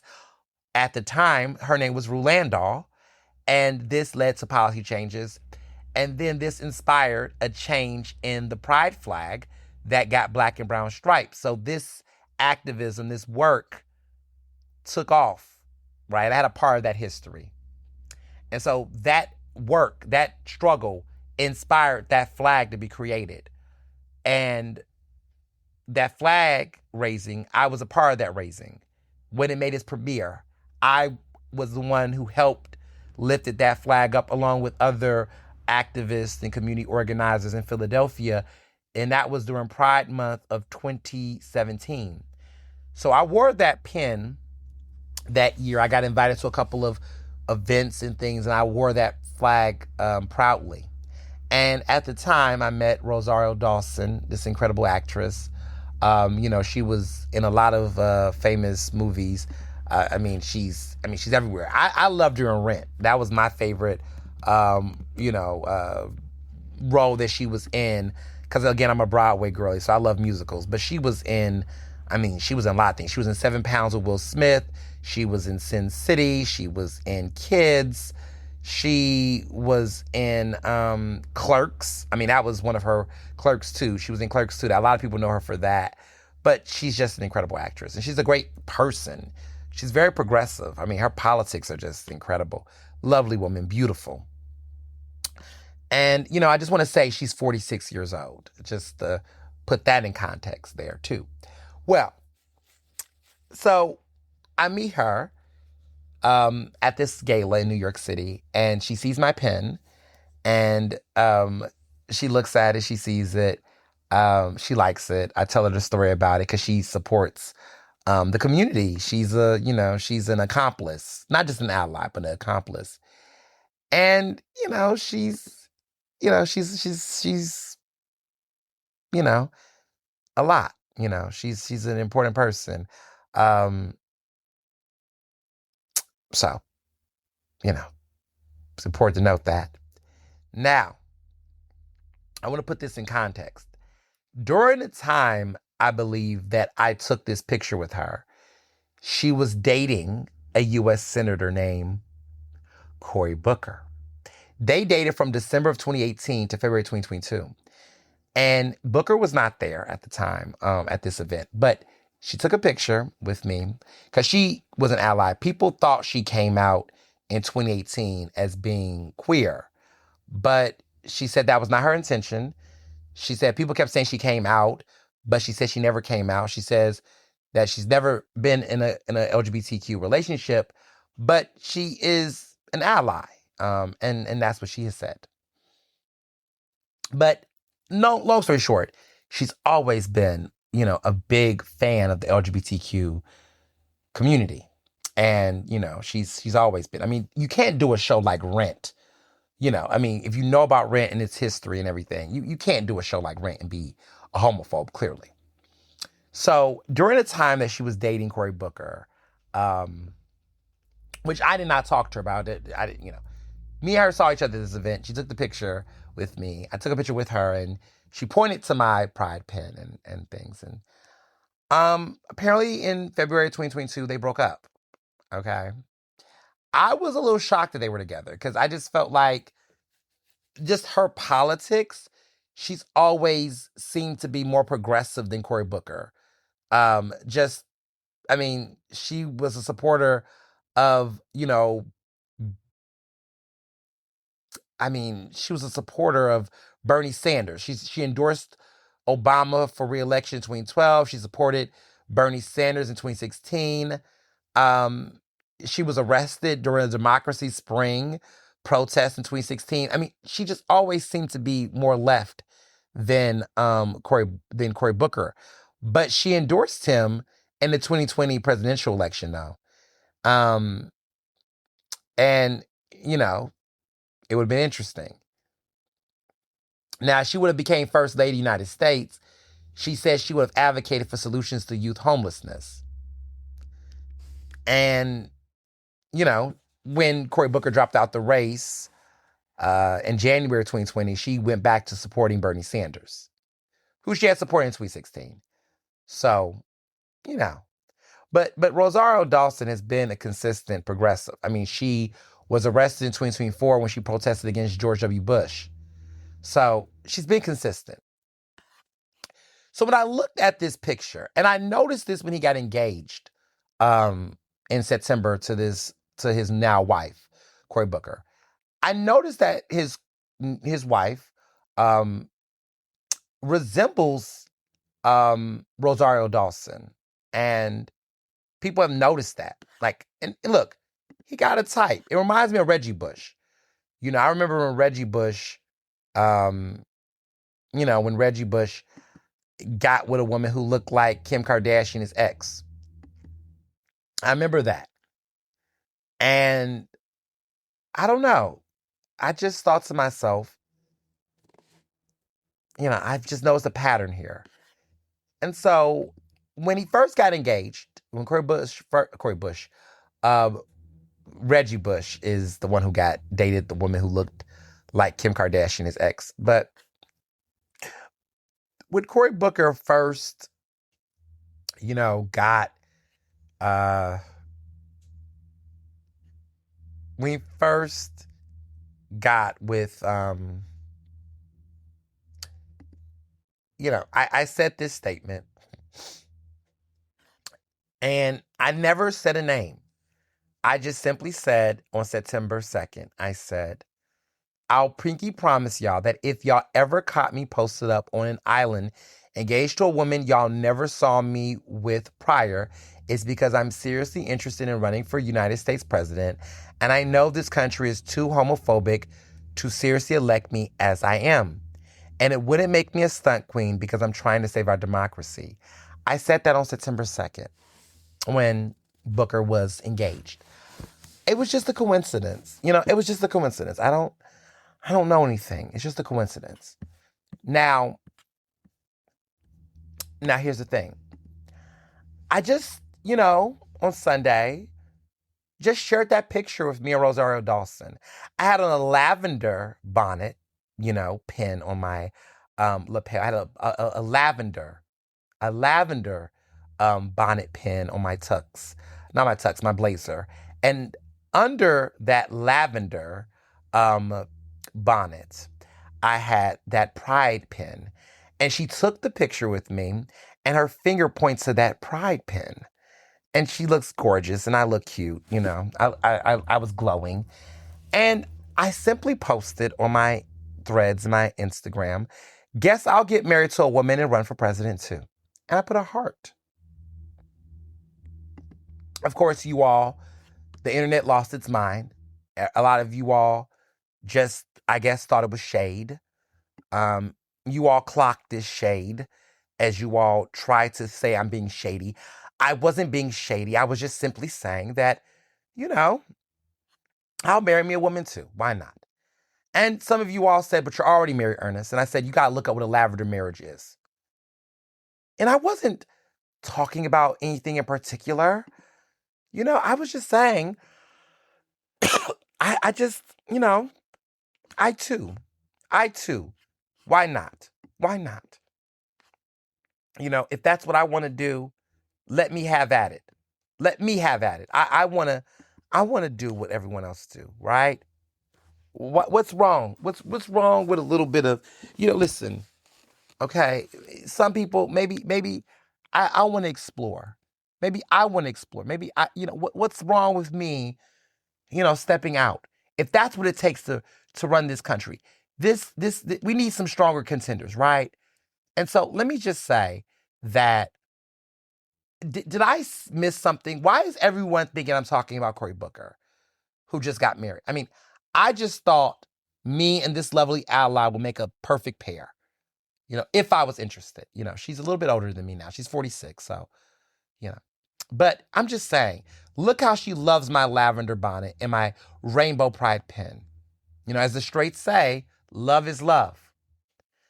Let my beard grow out on the final day of No Shave November. I just think it's interesting that on the last day of No Shave November, I wanted to consider a beard. And I'm not saying that Cory Booker was, because Cory Booker doesn't have a beard on his face.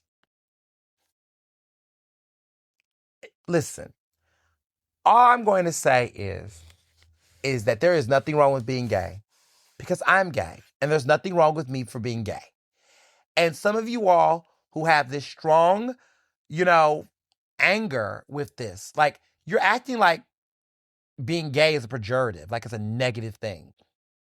I'm not saying he's gay. I didn't say he's gay at all.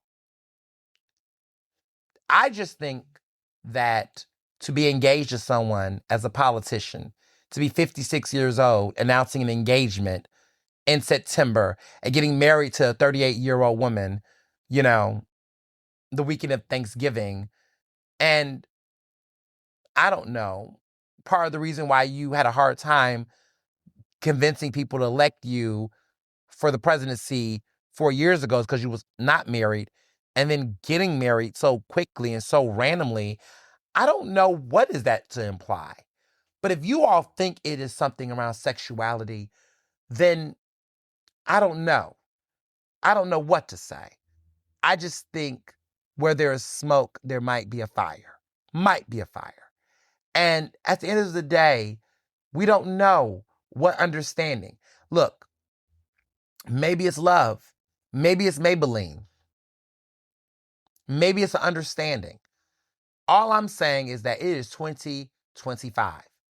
And I just want everybody to live their best lives. Live the life that you want to live. But it's got to be something to be said. And I'm just saying hypothetically. I'm not speaking on anyone who just recently got married.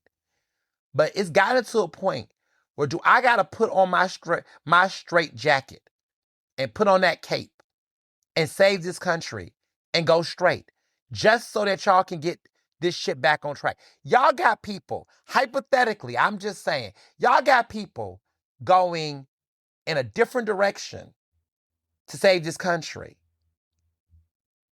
or feel like they got to do that to save this country. This is where America's at right now. And all I'm saying is that if it is real, congratulations.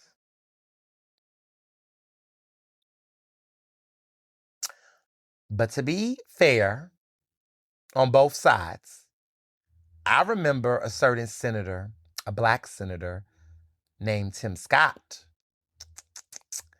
who, got engaged to a woman, and suddenly the engagement didn't work out. He didn't get married. He didn't go through with it.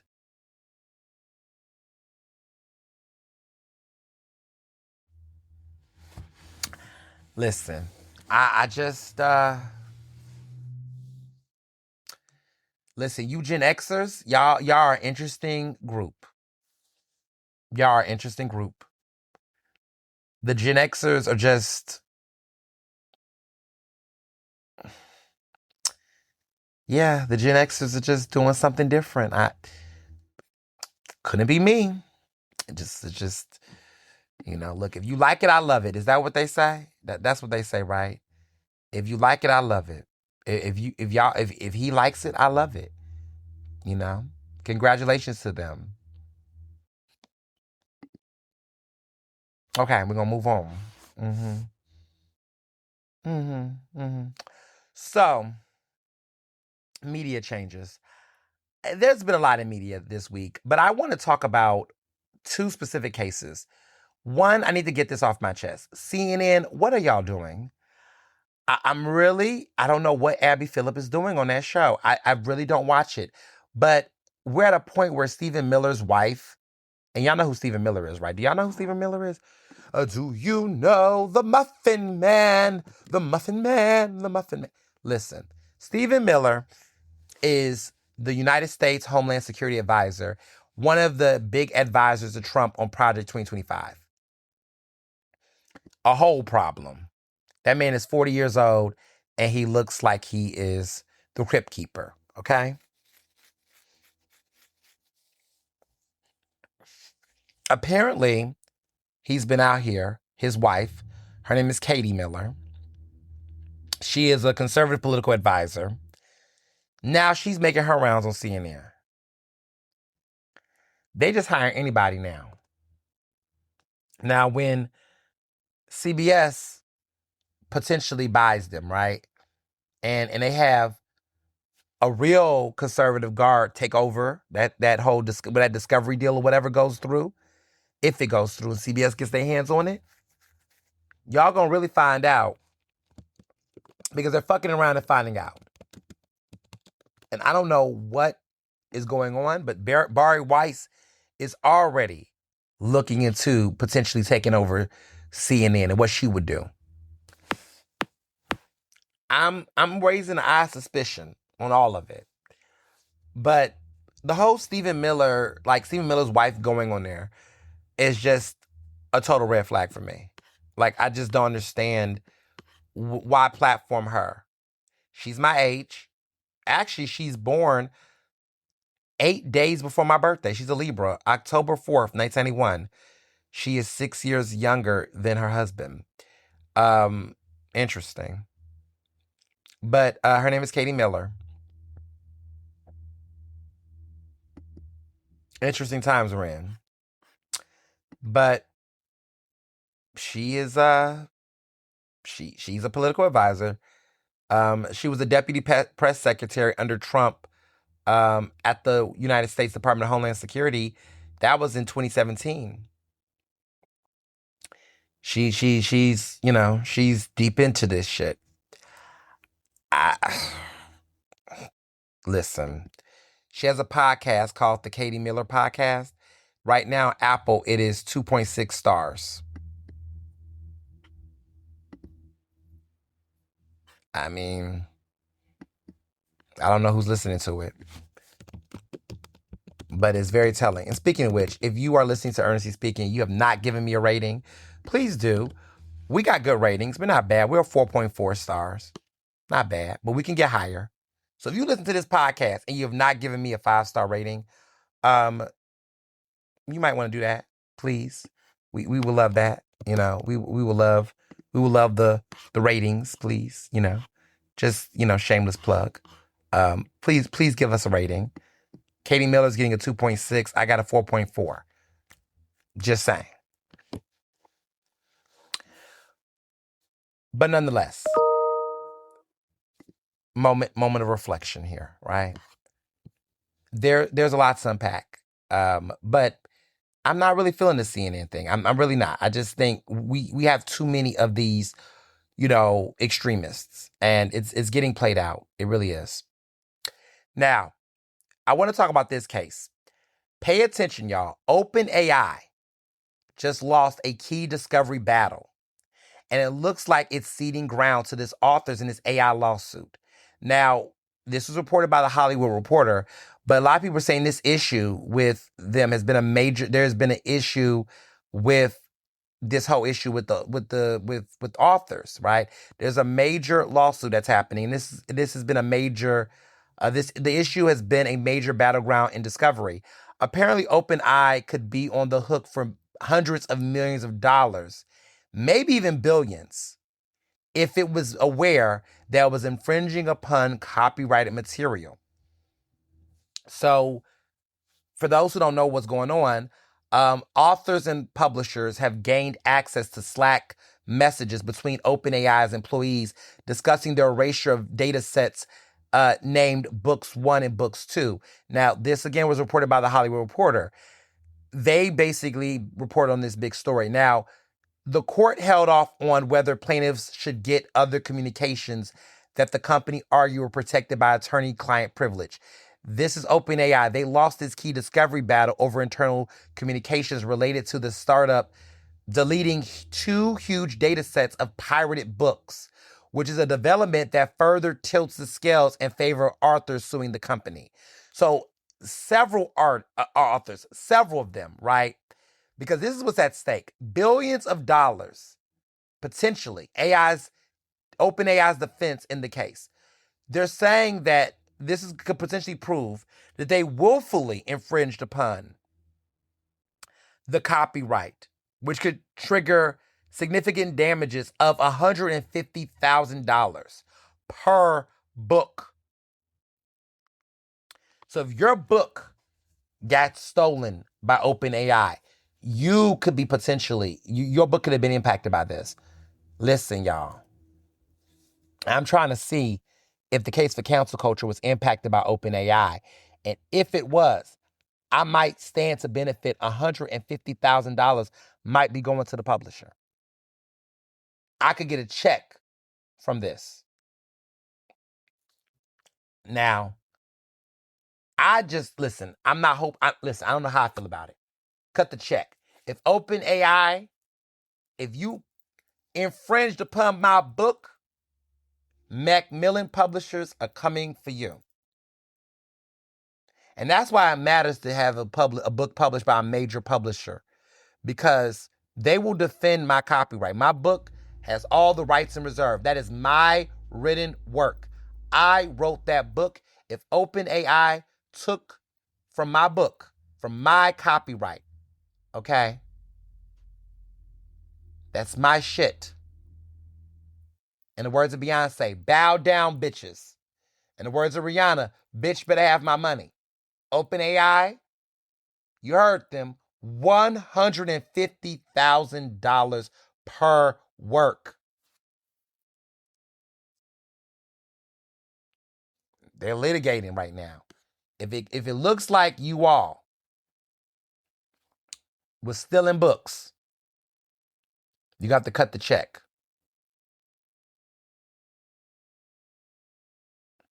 Apparently, there's already been a win for authors in another AI copyright case. This was initiated by Andrea Bartz against Anthropic, related to the company illegally downloading millions of books and storing them in a central library. Apparently, the decision heavily leaned in favor of Anthropic, but the court greenlit the theory for trial. Quote, they said, this is what the U.S.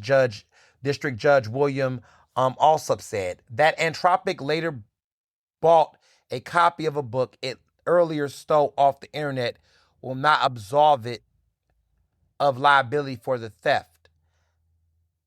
After the ruling, Anthropic agreed to pay $1.5 billion to settle the lawsuit. So now we're going to see what OpenAI is doing. Will there be another situation where they willfully stole several books? We're going to find out. But stay woke on this, because AI, I don't know, OpenAI. Y'all thought y'all could just go around here stealing people's ideas and never. Humans matter. As long as we're on this planet, we're going to matter. And as long as the written word works, the written word works. Y'all going to stop fucking around thinking this ChatGPT going to do your work. I kept telling you, how does OpenAI and ChatGPT get its ideas? You have to steal from humans to get it. So all you all who was out here looking for ideas on arguments in favor of council culture, if it comes out that my text and my book and my written work, my copyrighted work was infringed upon, they're cutting that fucking check. So I feel good about this because I feel like I've seen some stuff get lifted, and it's about time that creators get their rights, and writers and authors and Black voices do. Okay, I'm a part of this because I've had an issue with AI, and I support the Black artist, okay, who's been speaking out because people think this is okay. That Xenia Monet lady, like, what are you talking about? That's a fake artist. I don't care if she wrote the songs. Those vocals are not hers. And I think we gotta get real serious about this because there's too many people thinking this is, oh, AI is the future. No, it's not. You think theft is the future? That's the past. This is digital colonialism. And there's people out here trying to act like this shit is cute. You lazy bums. Get off your asses and use Clara. You can't make a fucking graphic. The fuck? Use Clara. You know, get creative. You can't buy a template. You can't play with fonts. Everything must be made through AI. Like, what the fuck? I'm seeing interns out here in these streets using AI-generated flyers. Them flyers are ugly. And now Instagram is notifying people when there's AI graphics. Like, if you post AI content now, Instagram is now notifying if you look at where the location is, they will tell you if it's AI-generated content now. Y'all better stay woke. Pay attention. That's all I'm going to say on that. So in local politics, there's been some good things happening in Pennsylvania. The Crown Act, which basically supports anti-discrimination against women and their hair texture, a win for Black women specifically, but also a win for people in general, you know, that you will not get your hair discriminated depending on its texture and its length and its color and all those things. That hair discrimination in policies and plans is prohibited. And Governor Josh Shapiro signed it. Our Pennsylvania governor signed it. And I will say that this is a big deal now because of the fact that during a time where there's been a lot of anti-DEI policies and policies that would uplift communities like Black women and others, that stuff like this, you wouldn't think that it can get done in Harrisburg right now with a Republican Senate majority, right? The Democrats have the House majority by one person, very razor thin majority, right? But the Republicans have the Senate, right? And the fact that this was able to get done with the support of some bipartisan legislators, a pretty big damn deal. Nothing to sleep on. A lot of people felt like this was symbolic, but it's not actually. This is the type of legislation that does make an impact. It do matter. And even if it don't matter for you or me, you know, I keep a low fade, right? But it matters to people, to people, to the women in my life that I consider sisters, to co-workers and colleagues and people that I'm inspired by. They should be able to have some type of alleviation in this world. And so for this Crown Act to be signed in Harrisburg and to, you know, it's signed in other states, but to let it be something that's done in Pennsylvania right now with everything going on is a win for the Democrats, and I think it's a positive thing. Now, a lot of you all asked me about this recent hire. This hire I'm talking about is related to Anton Moore, who is someone I've known for years. I've known Anton for a long time. I remember when he was the executive director for Unity in the Community. He is someone who does really great work in the community. He has now been appointed as the city's director of public engagement and neighborhood affairs. He's replacing Hassan Freeman, who was fired by the Parker administration after he had a verbal altercation with council member Isaiah Thomas. This was a couple of weeks ago. I don't know if y'all remember that whole scandal. Some emails leaked out where council member at large Isaiah Thomas had apparently addressed members of the city council and others. There was a whole headline news, right? Everybody was talking about this city employee who had this job and how he was, how Isaiah Thomas was afraid for his safety. It was a very scary situation. He talked about this level of intimidation by the Park administration. It was very nasty.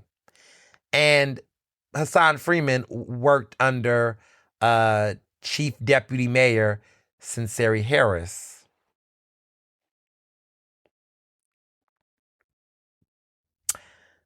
I don't know why I took that long pause. Well, he was the director of neighborhood and community engagement.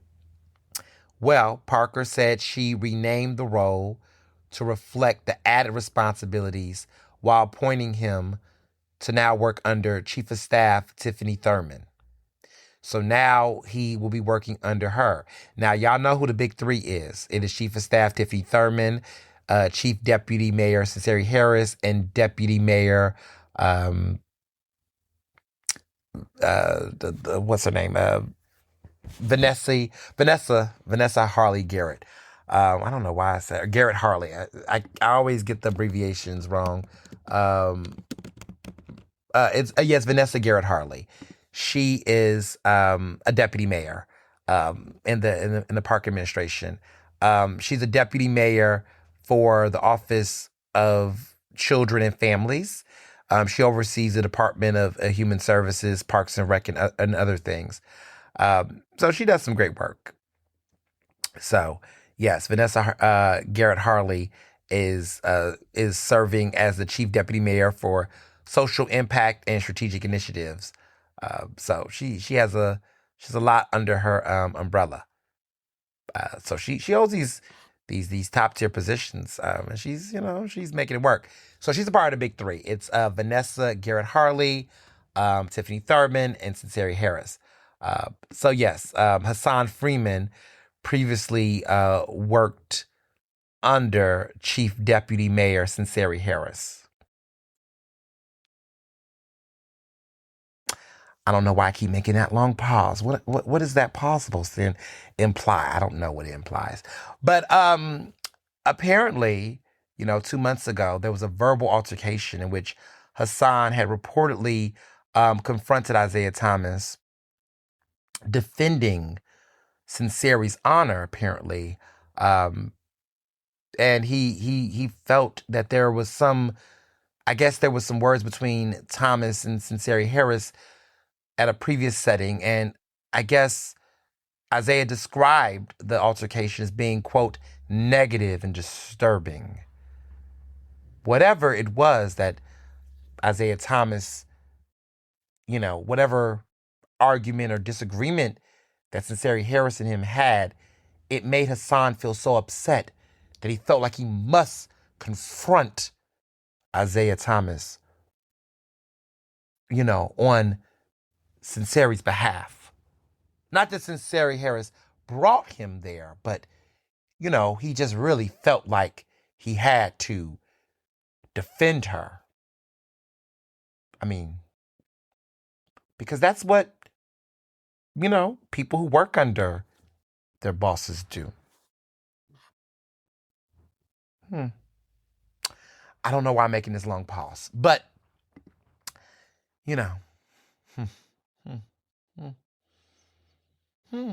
Anyway, the new replacement is not going to be working, for Harris. Anton Moore is married, and he will be working under Tiffany Thurman, who's also married. And why am I saying that? I don't know. I just don't know why I said that. But these are facts. These are all facts. So facts matter. He will be working under Tiffany Thurman, the chief of staff, which, he's got an expanded role. He is going to be paid $195,000 a year.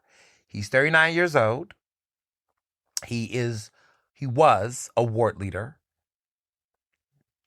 For those who understand how ward leaders work, the Philadelphia political system is a feudum. I always say, if I was to write a book on Philly politics, I would call it Philly feudalism, because the political system in Philly is oftentimes favors ward leaders in this very unique way. And look, I've known Anton Moore for many years. I've seen him come up through the ranks, but I will say that when he became a ward leader, that's when the street renamings came. That's when, some major city money came to Unity Community. I mean, we're talking $400,000. Interesting enough, was advocated by the likes of Isaiah Thomas. And, that money came to him during that whole anti-gun violence grant money. They was just giving out. They was giving out hundreds of thousands of dollars. Unity in the Community got $400,000 something dollars. And then all of a sudden, he got a street renaming a couple of weeks ago. Then all of a sudden, he's now getting a $195,000 position in the park administration. Listen.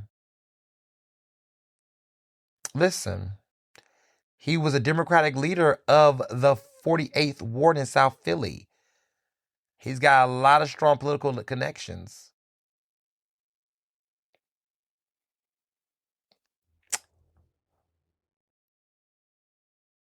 They received $417,900.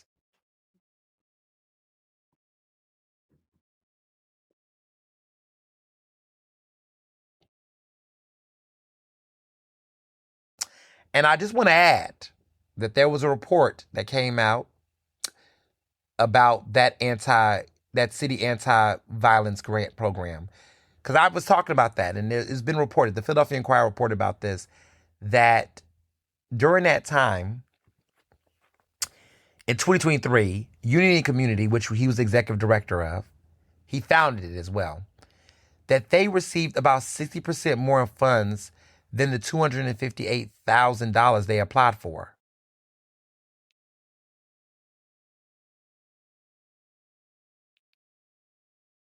So,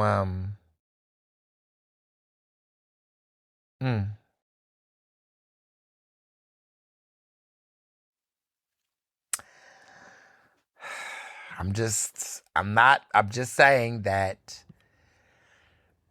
we have a lot of people that get into these nonprofit roles and then go into these city roles. And look, I have the utmost hope that he does well in this administration. He is a down-to-earth person. He definitely knows how to, work in the community. I just hope that he can come in there and know the difference between how the city government work and how, community work works. It's a different game. And the politics, man, it's just, it's interesting. But as always, we over here at Ernestly Speaking monitor all government as we can. We watchdog. We'll keep you posted on how this role evolves. We'll see how it plays out. And also on this week's episode of On the Record with Ernest Stones on 96.1 FM 900 AM, Progressive Black Talk Media, WRD Radio, we had State Representative Amin Brown came on the show to talk about Breezy Mart, which is something he's been doing around food insecurity. I talked about him last week's episode. He's been doing that work long before it was trendy. Long before. And people have had their critiques about Amin Brown. People always got something to say about him. But what I will say is that there is critique about legislators who actually do the things that they're accused of doing, and people who project the fear, right, of folks. And I do find that there is a level of people who critique his presence in politics. And while every elected official deserves critique if it's warranted, I do question the disproportion of actual power versus presence. Okay, he's not a Larry Krasner fan. Okay. But Larry Krasner continues to win his seat. And in many ways, Almond Brown's personal thoughts and stances about Krasner is harmless in many ways, you know? I feel like a lot of the things, the contrarian takes that he has had politically has not actually caused a level of direct harm in ways that Southern elected officials that a lot of people let skate has. I just think there's a double standard, is what I'm getting at. I think folks that live in other areas in the city that oftentimes will just dismiss him, I say, well, you don't, you talk about, there's a lot of anti-blackness in some of this, though. Like, they'll say stuff like, oh, he's dumb. And I go, on what basis, though? How do you determine that? And what I mean by that is, like, when he ran for mayor, it wasn't the best idea in the world. I think a lot of people judge him for how he performed during the mayoral race. He was not the worst candidate in that race. Not by a long shot. I would argue that Jeff Brown, okay, because there was multiple Browns, right? But Jeff Brown, the other Brown, was probably the worst candidate in that mayoral race, in my opinion. The arrogance, the tone deafness, the problematic language used on the campaign trail. I mean, this is a guy who was making lynch references. Like, he literally used the word lynch in everyday talk. And you have people like, Pastor Reverend Marshall Mitchell out here defending that. Listen, it was a lot of interesting political behavior taking place during that mayoral race. And so when I think about overall impact, right, there's critiques to be had about Almond Brown, right?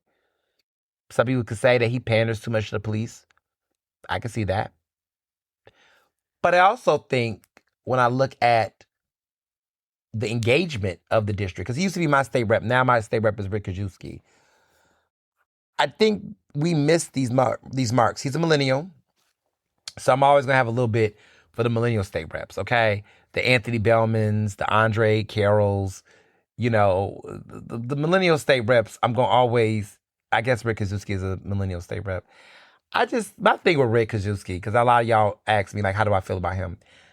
I don't hate anybody. Let me just start by saying that. But I just think that Rick, he's my state rep, so I can say this. I just wish he was a little bit more visible in the district.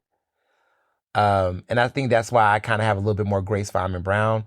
Because when Almond Brown was my state rep before the redistricting, I felt like Almond Brown was very visible in our district. I think Rick sometimes chases these very, like, far left political issues and topics that, yeah, it's cool for statewide shit. It's cool for, like, buzzy stuff. But sometimes people just want some goddamn food. Sometimes people just want direct constituent services. And I just feel like he lacks in that. I feel like he lacks in constituent services.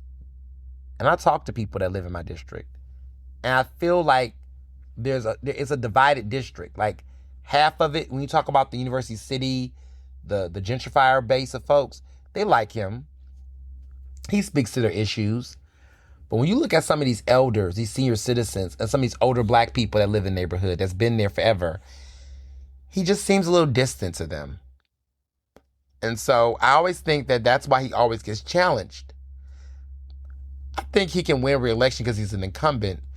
But I also think that's why sometimes he gets in some of the hot water he gets into, because I don't feel like he does enough to, find a consensus with the voters here. And so that's just been my personal observation.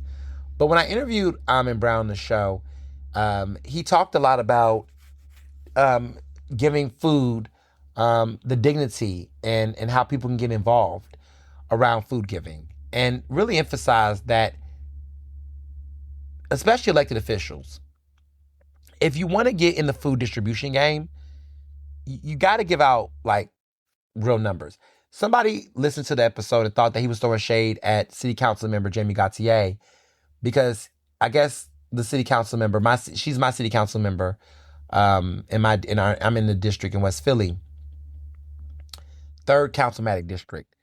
Apparently, she talks about giving out 600 pounds of food a week.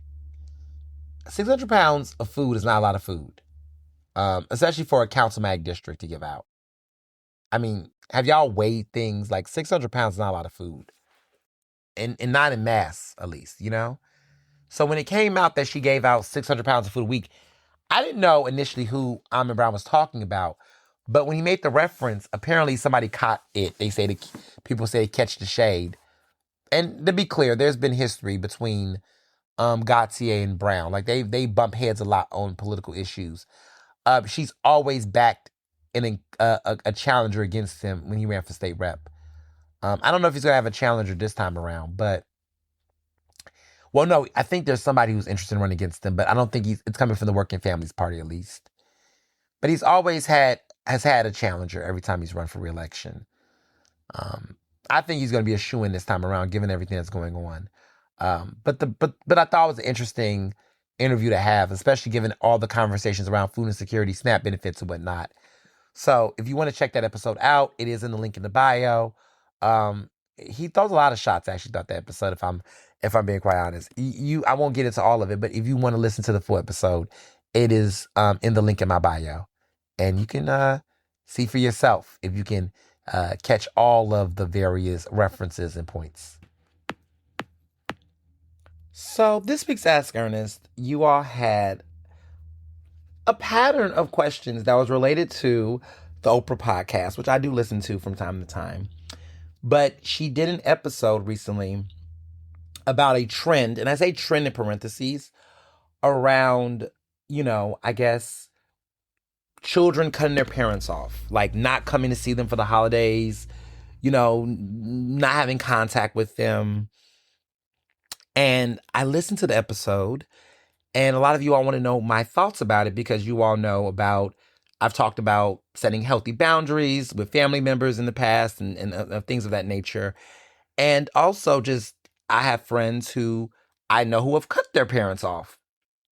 And you also want to know what I thought because I'm a big Oprah fan. You all disagreed with, a lot of people did not like the fact that she kept saying the word trend. And you all want to know, what I thought about that. So here's my thoughts. So there's so many layers to this. So for one, I agree with you. I don't think the word trend is the proper way to describe this. Like to say, oh, there's a trend, quote unquote, of people not talking to their parents and cutting them off. First of all, it's not a trend. People have been doing this for a long time. I think that sometimes in the virality of things, a lot of times journalists, those in media who's done this work, feel like in order to discuss a topic, they will, they got to make it feel like it's an epidemic or something, like they prompt it. And I think in this way, Oprah probably felt like, she wants to acknowledge this as a trend. Or maybe it's because she heard something being said. She's, at least in her circle of friends, she's noticed it.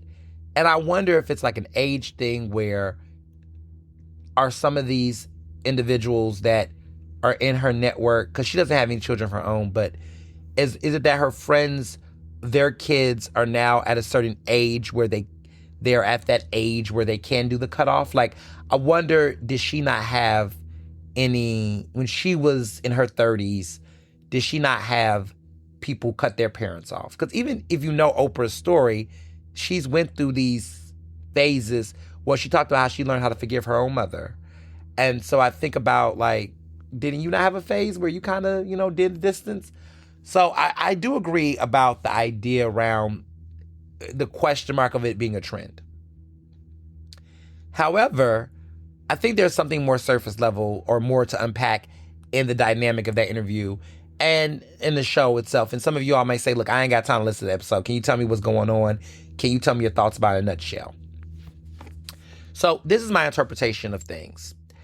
There seems to be this battle between the parents being defensive about their kids cutting them off. Like, and these are like adult children. These are not necessarily like 16-year-olds, 5-year-olds, like not 5, yeah, like these are like adults who have got into a level of financial, grown upness, independence, where they've decided to stop for different reasons, not talking to their parents or not coming to see them or things of that nature. As somebody who has had situations like that with a step parent, who's had situations like this in the past and in different, periods of time, I talked about that with my wedding. My stepfather wasn't at my wedding. I'll say this just from experience of having to do that in my own personal life. It's never just one thing. I think one pattern I heard on the episode, I think is important to note, is that it's often death by 1,000 cuts. There is a lot of things that you take on the head. You say, okay, well, you come up with these excuses. You're like, well, we're just going to agree to disagree on that. Well, okay, we're going to, I'm upset about this, but you only got one X, Y, and Z family member in your life. You only got one X, Y, and Z person. And that's always the language you hear, right? You only got one, and you hear that, right? And so that guilt trips you emotionally. You feel this need of saying, you know what, life is too short, to take a strain, to take a distance, because, you get to a point where you're like, you don't want to miss these memories, and anything can happen is what you're told. But then, you go through that cycle of like, these issues continue to persist in different ways. And then finally, there's a major violation. There's the thing that's like this decision, this word, this argument, this conversation, this fight, whatever it is, it gets to the point of no return, or a level where you feel like, you know what? If I continue to be in this environment, I'm going to catch a case. Somebody going to either get their ass beat, I'm going to end up saying something that I'm going to, have to take back or regret or whatever. I'm going to catch a case. I'm going to throw something. Like, you get to a point where it gets to that level. And then you finally make up your mind and say, you know what? Who's going to be the adult in this situation? And sometimes you're thinking the parent or the guardian, whomever, right, is going to be the adult. That they're going to be the person that's going to, be the one to set the example. That, like, wait a minute, especially when they're the ones who you would say cause the harm. You would say, hey, you need to make this decision. You need to own your shit. You need to be the better person, or, can you not acknowledge it? And when you get met with, well, I'm the parent, no matter what, I'm always going to be right, or you're told to just deal with it, or you're getting thrown in your face how they raised you or what they've done for you all these years as a defense mechanism to divorce themselves from the accountability of the legitimate harm you're currently facing, then you recognize where the lines are drawn. And so I've had a situation like that in my life, and I had to make a decision. Like, you're talking to somebody who cut off their biological father at a point in their life, and the person passed away. My biological father, is dead. So for me, it's nothing to understand the importance of setting boundaries and establishing peace. And it can feel tough, right? When I made certain decisions to cut a parent off for myself, I had several questions I had to think about in my mind. One, is this really a situation that warrants it? Like, is this a real violation that is very clear? Is it a disrespectful thing? Is it a harmful thing? Is it, you know, is this something that is a non-negotiable? Is it something that is very clear? It's very pronounced. And can you be able to understand it, right? Because I think there are some people, and I'm not talking about everybody, that they'll cut off a parent or a family member or somebody. The person don't know why. You just ghosted. There could be a misunderstanding or something. And sometimes people will say, oh, you'll find out years later, oh, this is a misunderstanding. I didn't know this. You didn't know that. If you go, listen, when I have cut off a family member, it was no confusion about why the cutoff happened. So I'm just guiding you through my process. And maybe some of you all might be in a situation where you're making that decision, whether it's deciding to go somewhere for the holidays or whatever the case is, or you're in a position where you're trying to figure out whether you should or you shouldn't, right? Can't tell you what to do. I'm just answering, Ask Ernest. So for me, it was, is the situation that took place, is it a very clear issue, a violation? Like, is it clear to me? Do they understand the issue? Like, is everybody aware of the violation? I'm not talking about everybody in the entire family, your friends and stuff. I'm talking about the parties involved in the situation, right? The violation. And I say violation because to me, if you're going to cut a family member off, there has to be a reason, right? There has to be a cause and effect. If you just say, I just decided to stop, I mean, that could be your choice too, but we're not talking about that. We're talking about situations where it's clear dynamics, right? And I was listening to the podcast episode and making it clear. So is there a violation that is very clear and understandable to you? Are you aware of what the violation is? Do you understand what it is? And do they understand what it is, right? Right. That's one. Once you've established that, the next question is there been a clear attempt by this person to resolve the issue, to be accountable? In other words, was there a space in which this person, actually tried to fully hold themselves accountable, acknowledge what they did, respect, a course of correction and resolve? Like, was there an actual accountability process in place? Was there an opportunity to actually rectify the situation? Was those things in place? If the answer is no or yes, right? Figure out to yourself, did you actually try to reconcile the situation? Now if it's a situation where, look, every situation is different, but if it's a situation, now if we're talking about like direct criminal violation where somebody, physically assaulted you in some type of way, this does not apply to that. But we're talking about, other disputes. And let me be very clear. Not every reason to cut a family member off has to deal with physical assault of any kind, okay? My situation did not involve any type of physical assault. It was a very emotionally disrespectful dynamic. It was a dysfunctional, toxic dynamic, but nothing physical or anything of that nature, just to clarify.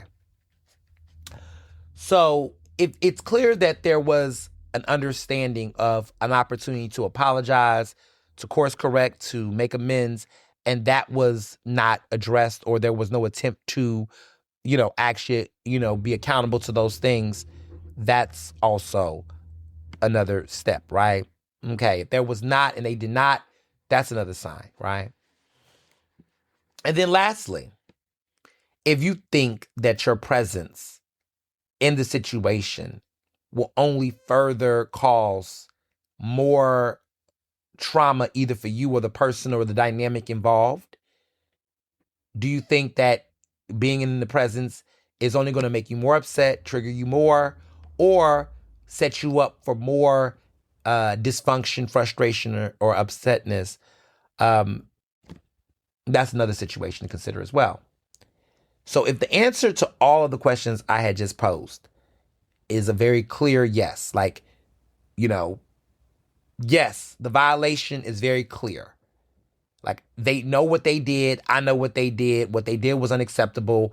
That was fucked up. That was messed up, right? Okay, that's a yes. Let's go to the second part. Was there accountability metric in place? Did you try to resolve the situation in a way that you said, look, these are my demands, these are my concerns, these are my needs. They weren't fulfilled. Were they fulfilled? Did you try that before you decided to make this move to leave? If the answer was yes and you still got no resolve, let's move to the third one. The third one, again, is, okay, given all that I just said, if you was to interact with them, be around them, go see them for the holidays, try to keep the relationship going, and you will find yourself in a position where you'll still be upset, still be triggered, or the situation could escalate to even more problems, more arguments. If the answer is yes to all three of those questions, I think it is grounds to cut them off. I've been in situations like this, like I said, and those were the three questions I asked myself. And what I found is that when making those decisions, that was what helped guided me to not feel a level of guilt for doing it. Because sometimes you can feel guilt cutting a parent off or a family member off or whatnot. You can feel a sense of like, oh, am I weak? Am I not trying hard enough? Like, blood is thicker than water, they say. Oh, family first, they say. And sometimes, we saw soul food, okay? Faith fucked her man. We talking about Terry Joseph, right? Fuck the family, some people will say. Not always all the family, to be clear. But sometimes your family can be your biggest foes. Some of your family members can.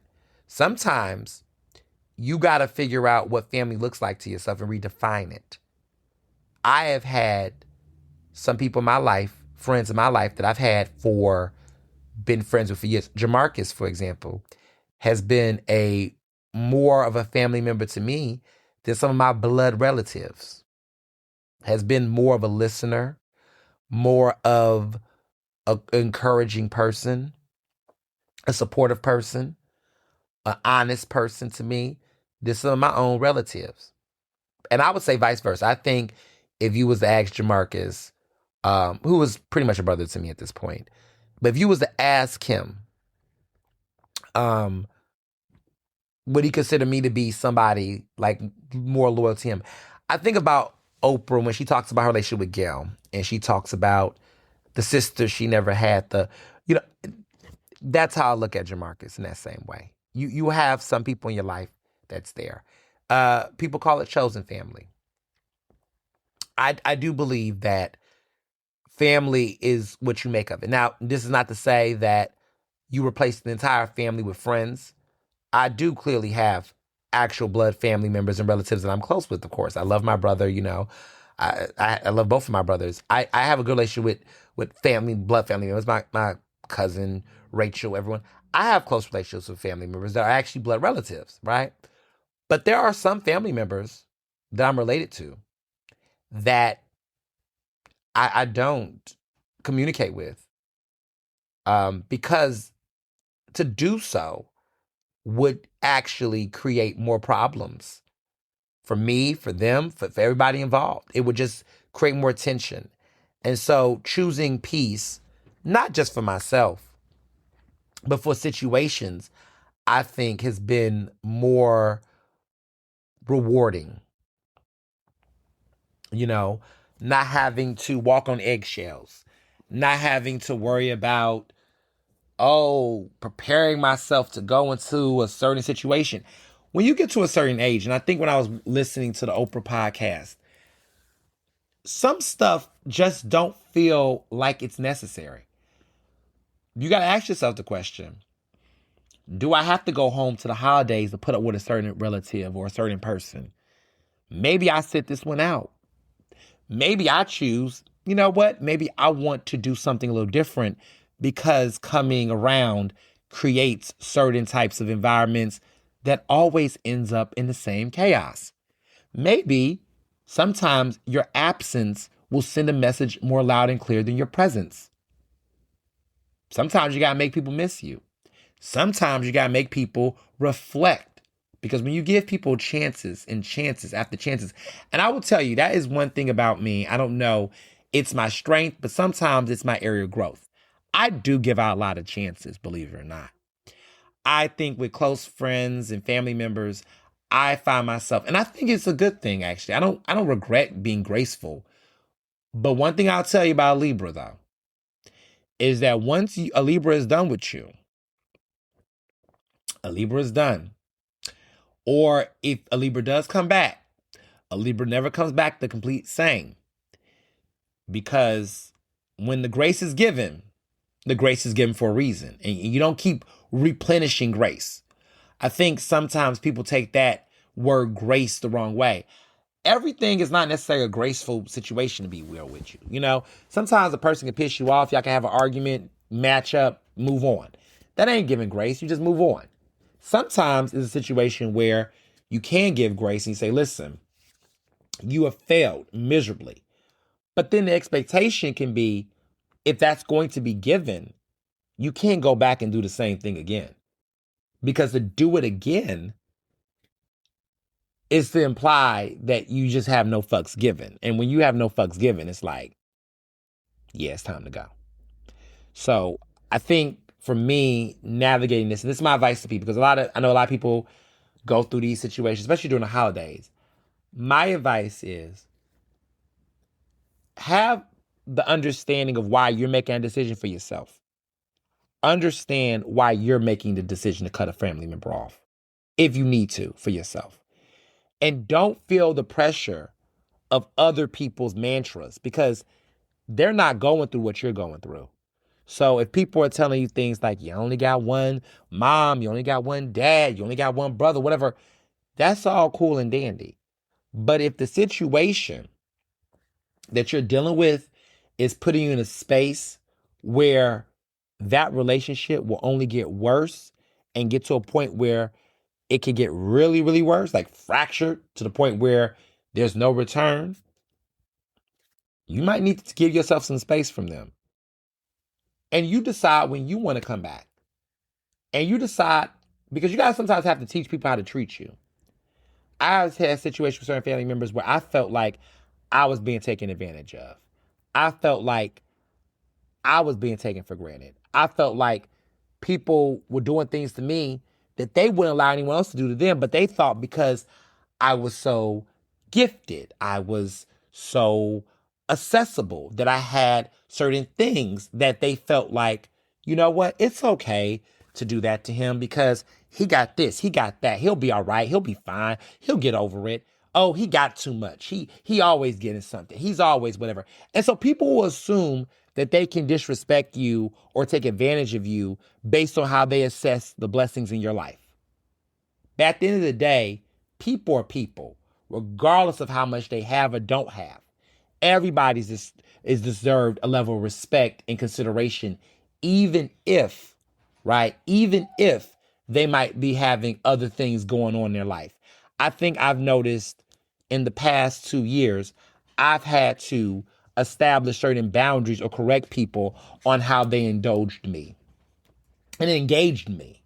Meaning that even though something may not necessarily hit me at my core, and I used to always think, and this is something I had to work on, I had to learn how to protect myself better. I think the last 2 years, I've learned how to protect myself and defend myself in a different type of way. Meaning that I used to come from the mindset of, if it didn't, what it doesn't kill you make you stronger. That if it doesn't hurt you, then it's okay. And I realized that that's not okay. That I realized just because someone's not making me cry or someone's not, making me angry, doesn't mean that it's okay for them to say certain things around me or talk to me a certain way or address me a certain way. That it's actually okay to just say, hey, that's not okay. Even if it doesn't really grind my gears. So one of the things that I've had to address people on lately, and I'm big on this, is that when I go to certain settings and events, there are some people that will want to come up to me and get real funny with how they introduce me around folks. And they get real funny, like really weird. And in the past, I used to just kind of be like, oh, that's a little uncomfortable. But I guess, I'll get some thick skin, Ernest. You'll be all right. Toughen up. But I'm in a place now where I'm like, you didn't have to do all that. Yeah, I didn't really like that. You didn't have to say that. If it's a situation where I feel like it's offensive. I had a guy one time, straight guy, went to an event, and he just was like, made a point to say, this is the the gayest, most flamboyant, radical, and he said the N-word. That I know, you know what I'm saying? I don't really hang out with that many gay dudes, but you know, he flaming, but he this. And I think he thought he was giving me a compliment, but it felt like a backhanded compliment. And I had to be like, yo, why you gotta like come from my like being gay? Like, why you gotta make it a point to like say, are you uncomfortable? Like, is it a thing? Like, are you uncomfortable? Because I don't need you to have to downplay me in order to make yourself feel good. Like, I don't like you're not doing me any services by just saying it like that. I had to check him. Did it really make me angry? No. Did the situation hurt my feelings like to the umpteenth degree? No. But was it annoying? Yes. And was it okay? It wasn't.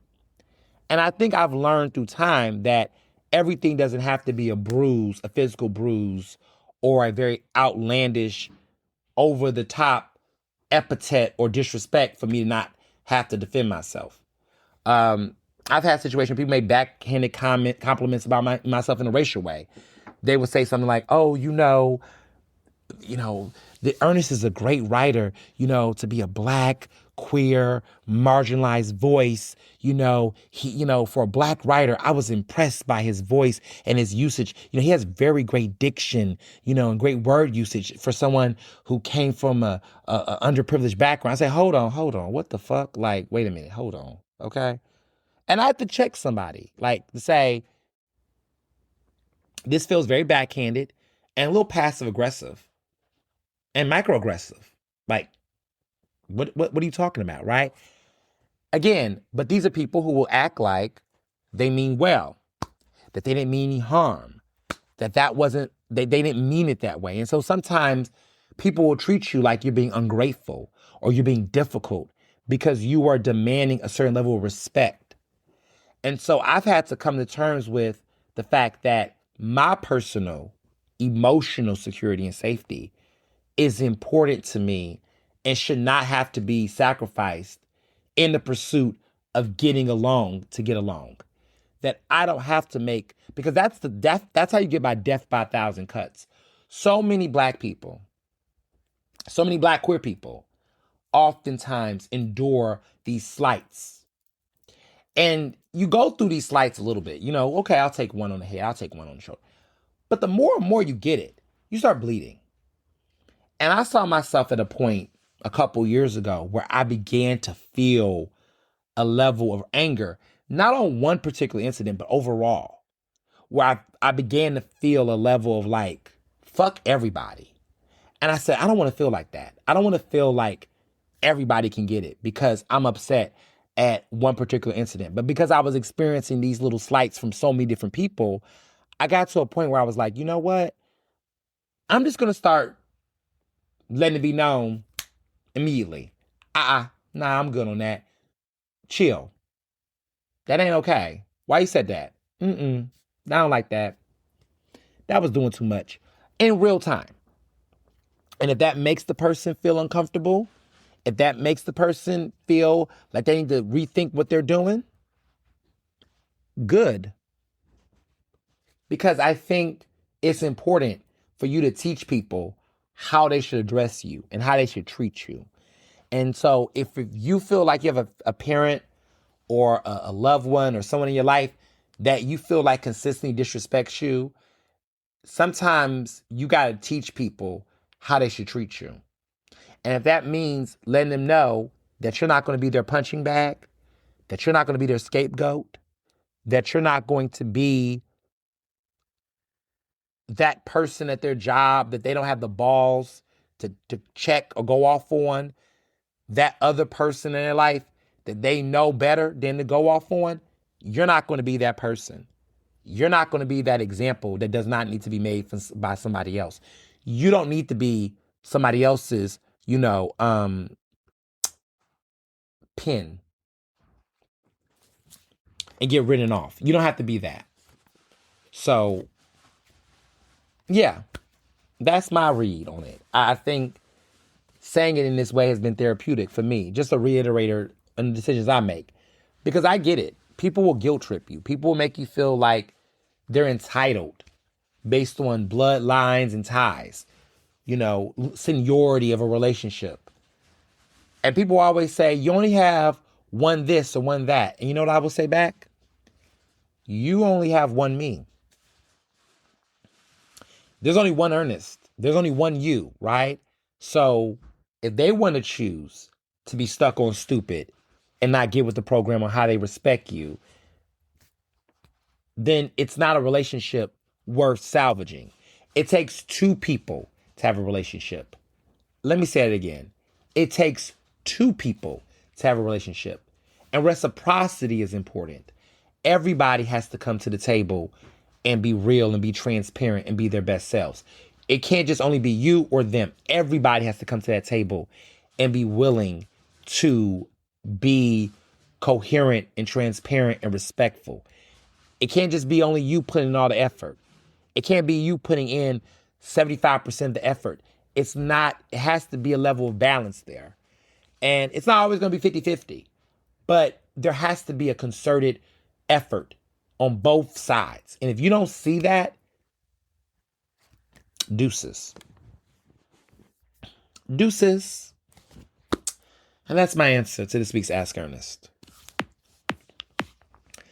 So this week's in movies. I really love this movie that just came out.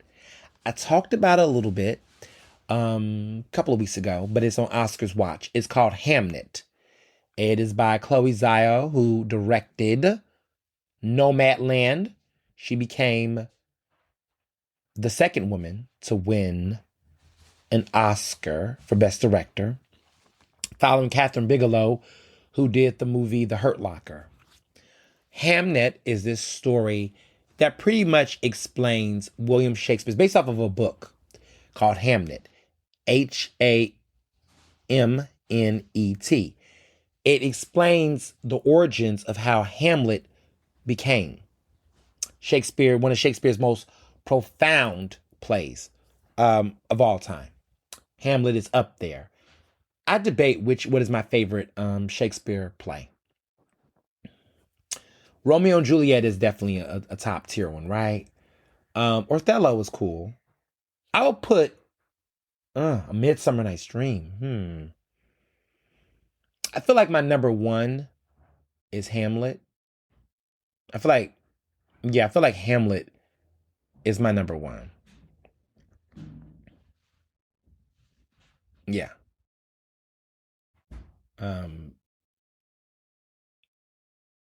But I see various versions, right? I mean, King, one could argue that King Lear is another good one.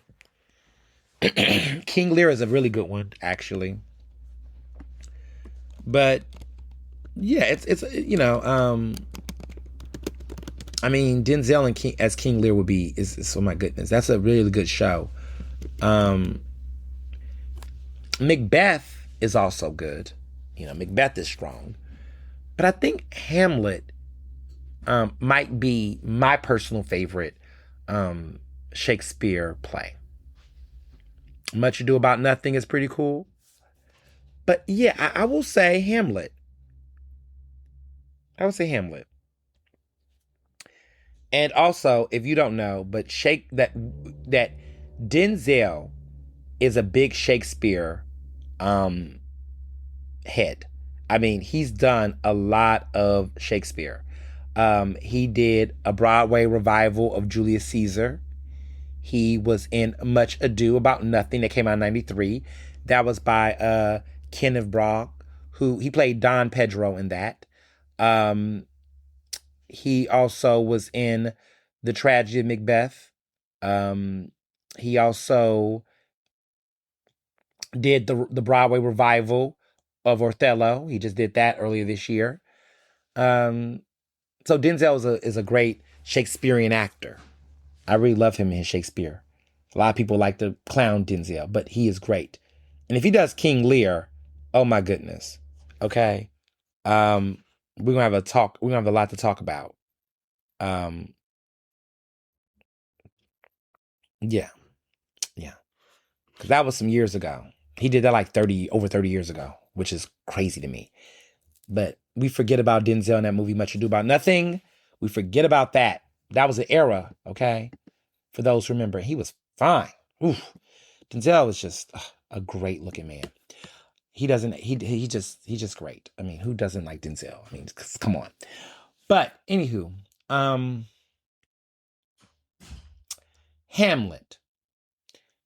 This movie is emotional. Okay, it's a teardropper. You're gonna cry. All right, you're gonna cry. Let me just say that real quick. You're gonna cry. It is such a beautiful film. It's the book is really good. Let me just start by saying that. But it is, so to put some things in clarity, right? This film is about Shakespeare and his wife Agnes, which they celebrate the birth of their son Hamlet. That's the name of the son. However, Hamlet dies at a young age, and this inspires Shakespeare to write Hamlet. It is a very emotional film. As somebody who doesn't have a child, I don't think I've ever cried in a movie theater as much as I did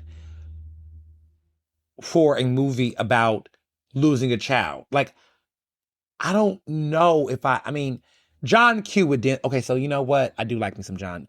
So John Q. Okay, do y'all remember John Q with Denzel Washington? Like, that was a movie. But this did something to me. So Paul Mescal's in it. He plays William Shakespeare. Jessie Buckley is in it. She plays Agnes Shakespeare. Let me tell you something about Jessie Buckley's performance. Jessie Buckley, hear me now. Listen carefully when I say this. Jessie Buckley will be the 2026 Academy Award winner for Best Lead Actress. Okay? That Oscar is hers. She is the front runner. She is going to fucking win. There is nothing that has come out in cinema in the past year that is touching her fucking performance. Go. Don't walk. Run to see her. She is going to win Best Actress. I have seen nothing that compares to the devastating, earth-shattering, emotionally draining, soul-sucking and crushing performance. She is incredible. I felt every single piece of her. She takes you. She grabs you. She steals your heart. You cannot. The ending, I don't even want to tell her. The ending. I got up. I almost had like a Holy Ghost experience. I was like, give her it. Take all of my money. Give her the Oscar. What are you bitches doing? What are y'all waiting for? Get out of the race. Just give it to her. Give it to her. It's hers. The last time I had an experience like this for a lead actress performance was in 2003. Now you're going to say, Ernest, what are you talking about? Yes, I've been committed to this. Let me tell you about Oscars. Let me tell you about films and these type of things.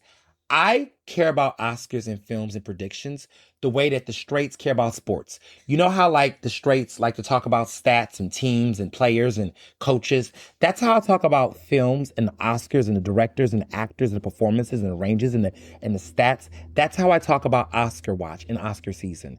I treat it like this. The way that you all are talking about football season right now and who's going to the playoffs is the way that I talk about Oscar season. The Oscars is a Super Bowl. And you know how there is like other, like the NFC or whatever championships and the different playoffs? That's the Golden Globes, the SAG Awards. Like, all of this shit matters to me. The way that y'all care about football is how I care about the Oscars, okay? I am telling you that no one is touching Jessie Buckley. The last time I felt this way about a performance, where I just looked at it and said, she's going to take every fucking thing, was Charlize Theron in Monster when she played Aileen Wuornos, the serial killer, okay? Now, I was like 12 years old, gay, living my best life, right? Watching movies that I shouldn't have been watching at my age. I remember watching her in Monster and going, wait, what the fuck? That's Charlize Theron? If you've never seen Monster, that was with her and Christina Ricci, okay? That performance is probably still I might rank that my number one best actress performance of the 21st century. Nothing's been touching that performance. Like, listen, there's been some great acting, right? Like, I love Cate Blanchett in Blue Jasmine. I loved her in Tar, okay? I'm still heartbroken that we had to choose between her. Like, let me tell you something. Any other year, Cate Blanchett would have won for Tar. And Tar was still a great. That's probably my most devastating non-best lead actress win of the 21st century. I feel like no one deserved it more than Cate Blanchett, but I understand why, okay? Because I'm not going to, again, I go back and forth.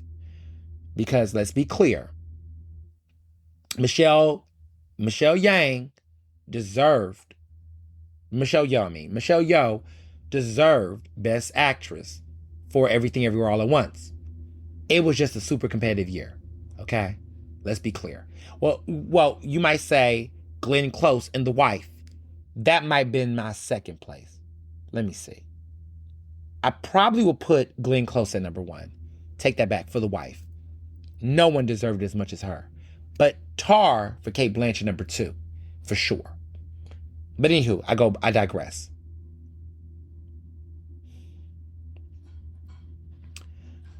I so badly wanted that. When I saw Charlize Theron in Monster in 2003, I said, this is like acting. Like, this is what acting feels like. This is what a performance feels like. I believed her every step of the way. Like, I just believed her. Like, I never, like, I lost myself in the character. Like, I was just like, I believe everything this woman is going through. Like, I feel in her voice, her physicality, her emotions. I just was sucked in. Jessie Buckley in Hamnet is one of those outer body experiences where you just watch that and you just go, I don't know who she is. I don't know her life. I don't know nothing else she done did. But this right here, I believe it. She is selling it to me. She's giving me everything. And it's not overplayed. It's not fake. It's like, it's just all of the emotions. She's going to win that Oscar. It's over. It's over. It's over. She's going to win that Oscar. This is one of the best acting performances of the decade. I would say of the decade. Cate Blanchett was there. I would say Cate Blanchett. But now I would say Jessie Buckley. That is probably the best lead actress performance of the decade.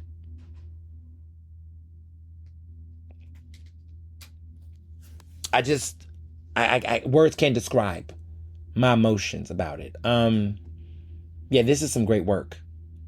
If anything, I think the film is good. The film definitely should be nominated for Best Picture. I think One Battle After Another is still going to win. I think that is the best picture of the year.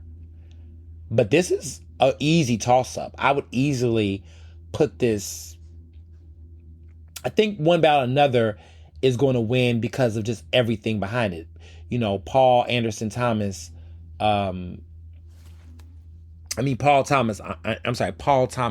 PTA. He's been worthy of a Best Director Oscar. He's going to win Best Director. I think One Battle After Another is going to win Best Picture. They got a strong cast behind them. They have everything working in their favor.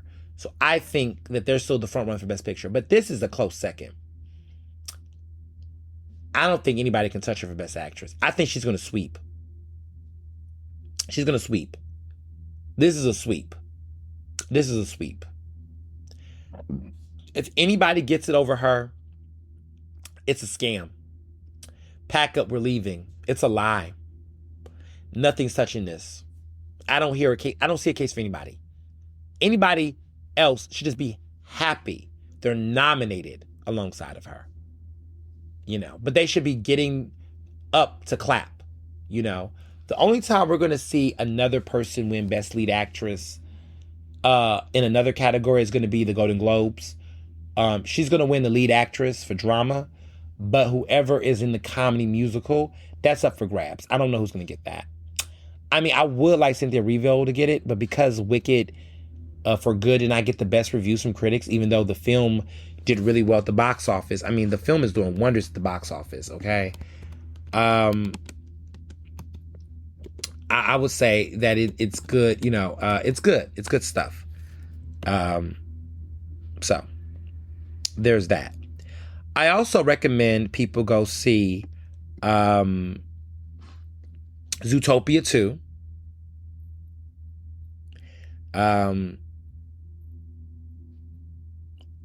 Zootopia 2 was great. It did. I would say, yeah, I would say Zootopia 2, I enjoyed. Definitely really, I think it's a good film. I think I like the first one. And the second one really did good at the box office as well. It got 156 million in its domestic growth. And then it got an additional 400 million abroad. It's a hit. And it came out like 10 years ago. I remember when it first came out. I loved the first film. And I thought it was a very woke film. And people tried to sleep on it. But Wicked for Good didn't do that bad. It got $62 million at the box office in the second week. So that's not bad either. But yeah, it's looking like it's going to do wonders. So I'm excited about it. But yeah, Zootopia 2 is really, really good. I'm happy that people went to go see it. I hope it gets the Oscar for Best Animated Feature. I don't know any other animated films this year that was as good as Zootopia 2. But as a sequel, it was really good. If you want to take the family out. Let me be clear. You do not take the family out to see Hamnet. That is a movie you go see at an indie theater, at the Boris, the Ritz, whatever. You go see that by yourself and you go somewhere and get a napkin and tissue and cry your eyes out. But it's so good. So I just want to leave that there. As far as music go, shout out to Olivia Dean. I gotta shout her out. I praised her last week. I really like her. I love her even more. She just recently stood up. Ticketmaster. They actually adjusted the prices. I've never seen Ticketmaster adjust the prices of their tickets because a celebrity complained. So, first of all, it's a big win for fans. Second of all, for all of these celebrities, and y'all know who y'all are, that was out here talking about you're going to take it to Ticketmaster. How come y'all couldn't get these changes done? Okay, Taylor Swift, all of y'all that was complaining about the ticket gouging. Now it got me side-eyeing some of y'all. Because y'all was out here talking about, Ticketmaster needs to step the game up. And now I'm sidebarring some of this shit. Now I'm looking at y'all a little side-eye right now. Because there was a lot of promises made. And y'all were acting like y'all were advocating for us. And now, I don't know. It's gotten real quiet. If this indie artist like Olivia Dean, who just came into the game, can change up the system, what y'all not doing? Yeah. Y'all looking at that funny. She was able to get the Ticketmaster to change the tickets for good. Like refunds, changes to the sales and stuff. I'm just saying, like, y'all couldn't address the inflation. And y'all got bigger teams. So something's telling me that y'all just do the performance of like, F Ticketmaster. And guess what? Y'all know no one's going to complain because Ticketmaster still makes the money and we still buy the tickets. Ain't that something? Food for thought. Now, let's have a conversation about Ray J. Briefly. Not too much. Because I don't know. I think it is safe to say that it's time to send Ray J home. Ray J needs to go to rehab. Ray J, I'm not one to say people need to go to jail. But I think it's time for us as a community. I don't know if the word is cancel Ray J. But I don't know. I don't know if the word is cancel. some people can make the argument to cancel. But I think these antics that people have egged on, it's not cute. It hasn't been cute for a minute. But I think people thought he was just being a goofball. But during Thanksgiving, he got arrested for apparently pulling out a gun um, on his ex-wife. It's not okay. It's not okay. He's been accused of violence towards her. I feel bad for these children. If more details come out that showcases domestic violence, uh, I don't know. We might need to be having a different conversation. But I just feel like, for what has been reported now so far, right, the facts that we do know, I just think that we just need to stop egging this behavior on. There's been a lot of people that think it's cute and funny, his little silly antics. He's been doing a lot of weird shit lately. And I mean, this situation is beyond weird. It's very disturbing, actually. But it's time. It's time for us to put Ray J away. Ray J needs to get help. And Brandy, we should have paid attention to Brandy, because Brandy has been letting us know, like, this ain't a good look for the Norwood family. But at this point, it's not just, there's a term people have been calling it celebrity sibling syndrome, CSS, celebrity sibling syndrome. Apparently this is like a term people are using, where the sibling of a celebrity acts out in very detrimental ways that are harmful and concerning and problematic, and that we see a lot of this behavior from celebrities that feel like siblings of celebrities that feel like they're in their sibling's shadow. They find themselves in headlines doing really ridiculous, problematic things. And so they say Ray J is an example of this. There's other celebrity siblings that we're not going to go down the whole list, but have done some bizarre things. People will say LaToya Jackson would be someone who has celebrity sibling disorder. And not all celebrity siblings are like this, right? For example, we don't see these issues with Solange, right? Solange has made a name for herself. Janet Jackson has made a name for herself, right? But some of these other siblings, right, in that Jackson family has been a little bit more concerning. I think about Brittany Lynn Spears. Definitely an example of celebrity sibling disorder.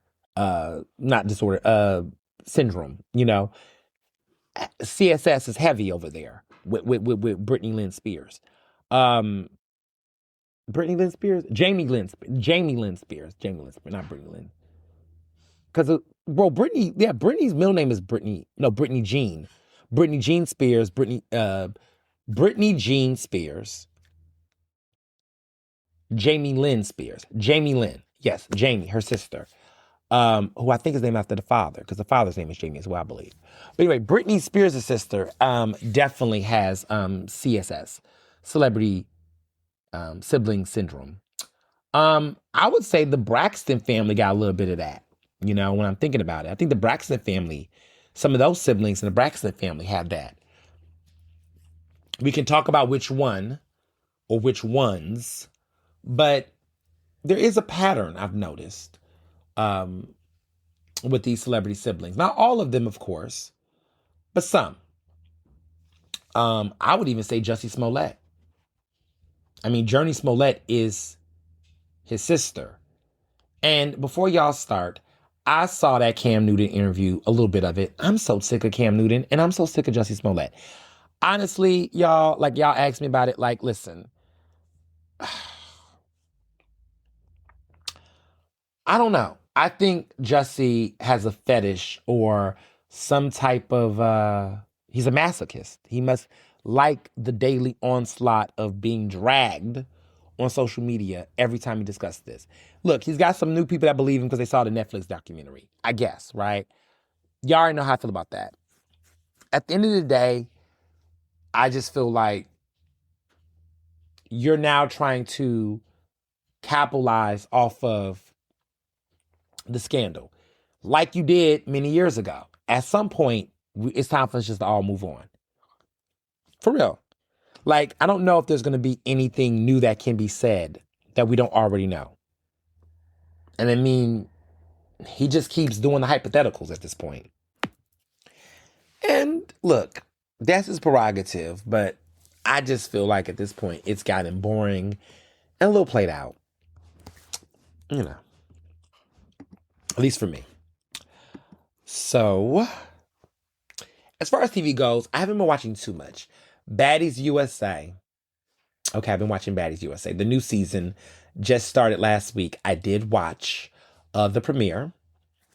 If you like messy, salacious TV, it is very juicy. They definitely brought back the baddies. I mean, Christiane is back. Not Christiane Blue. She doesn't go by Blue anymore. I guess Blueface, that's not happening. But Christiane is back. Her sister, Takashi, is back.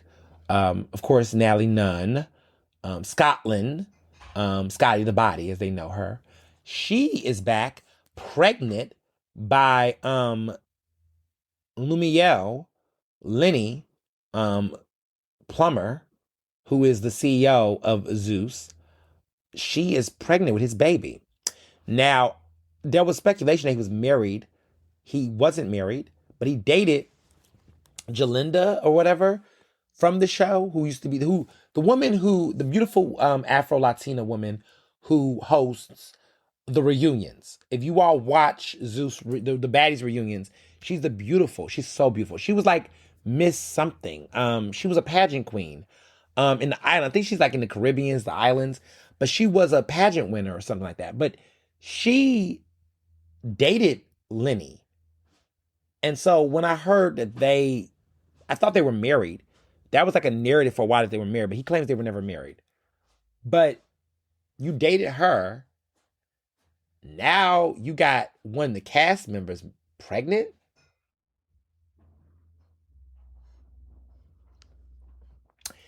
That explains a lot. But she's on the show. She's pregnant. So it's a lot of drama. This is a very spicy show. It's not intellectually stimulating TV, y'all. It's mindless TV, but if you have the time to get mindless, you can watch it. But a really thoughtful show, a very interesting show, is this show I've been watching called Death by Lightning. It is on Netflix. Now, this show is educationally stimulating. It stars Michael Shannon and Matthew Macfadyen. If y'all know who Matthew Macfadyen is, he was on Succession, and Michael Shannon's been on a lot of movies and TV. This is the story of James Garfield, who rose from obscurity in America and to become the 20th president. He's a president. He's a U.S. president. And he was assassinated. Charles Gautier, I mispronounced his name. But Michael Shannon plays U.S. President James Garfield, and Matthew Macfadyen, who was the Emmy Award-winning actor from Succession, who was an incredible actor, by the way. He eats in this role too. He might get his next Emmy. He's British. He played in Succession, he played a lot of great roles. He played Tom in Succession. He's in this new Netflix show. It's called Death by Lightning. If you have not seen it, have not watched it, sink your teeth into this new show. I think it's going to get a lot of buzz. Yeah. Matthew Macfadyen plays a great character. This is based off of a book called Destiny of the Republic by Candace Millard. This book came out in 2011. I like a good history book. But Michael Shannon is really good in this. He plays James Garfield. It's a 4-episode series. So it's like a mini series. But it's really good. It's 4 episodes. You can watch it all in once, or you can watch a couple episodes. It came out November 6th. I watched it during the Thanksgiving break. I heard about it. Word of mouth has been growing, and I encourage you all to watch it. It's directed by a guy named Matt Ross. Very good show. Very good series. It's a mini series. 4 episodes. It gets to the point. It's very entertaining. It's very timely with all the political talk. Highly recommend it. And yeah, that's this week's episode. What am I doing for the first week of December? Wrapping up teaching. I really am looking forward to seeing these final exam projects for my students. I got a baby shower to go to. I got a massage to get. I got some stuff going on. I'm going to a really nice restaurant on Friday evening. I'm not going to tell you the restaurant yet, but this restaurant I've been looking forward to going for quite some time. And I'm so happy I can finally go. I'm going to a baby shower on Saturday. I'm getting a massage on Friday, which I'm super excited about. Been hearing about this place called Remedy, and I've heard good things about them. And I've heard wonderful things about, it's a Black-owned masseuse in Philly. And I've heard really great reviews about them. I haven't experienced them yet, but I was gifted this. So shout out to the person gifted to me. Love you. Because I know I love a good massage. I love good massages. Facials, I already got pro for that. But I love a good massage gift card if I go to a good place. But I've heard good places about this place. It's called Remedy. And it's Black-owned. And I've heard good things about it. So I'm going to get a massage this weekend from there. I'm going to let y'all know what it is giving. Because I'm excited. I'm really excited about this place. So it's called Remedy Spa and Wellness, actually. So we'll see what's given. Going to this restaurant again on the 5th. Cannot wait to go there on Friday. Going to see a musical this week with Mr. Johnson. So it's gonna be a lot. It's gonna be a lot of cool activities and getting ready for some holiday parties. I gotta get me some. I think I gotta get me an ugly sweater, and I better get that ASAP because ugly sweaters are like, apparently y'all trying to make it. Y'all trying to bring them back. So I need to get me a new ugly sweater for 2025. So yeah. Well, this was a great episode. Definitely some really great memories. I hope everyone's enjoying their December, hand sanitizers. If you have not gotten a flu shot, I strongly recommend you consider one. Make sure you talk to your physician. Stay well, be rested. And as always, be well and be best. Ernestly Speaking is recorded in Philadelphia, Pennsylvania, and can be found on Apple Podcasts, Google Podcasts. To stay up to date with the latest on the show, follow me on Facebook, Twitter, and Instagram at Mr. Ernest Owens.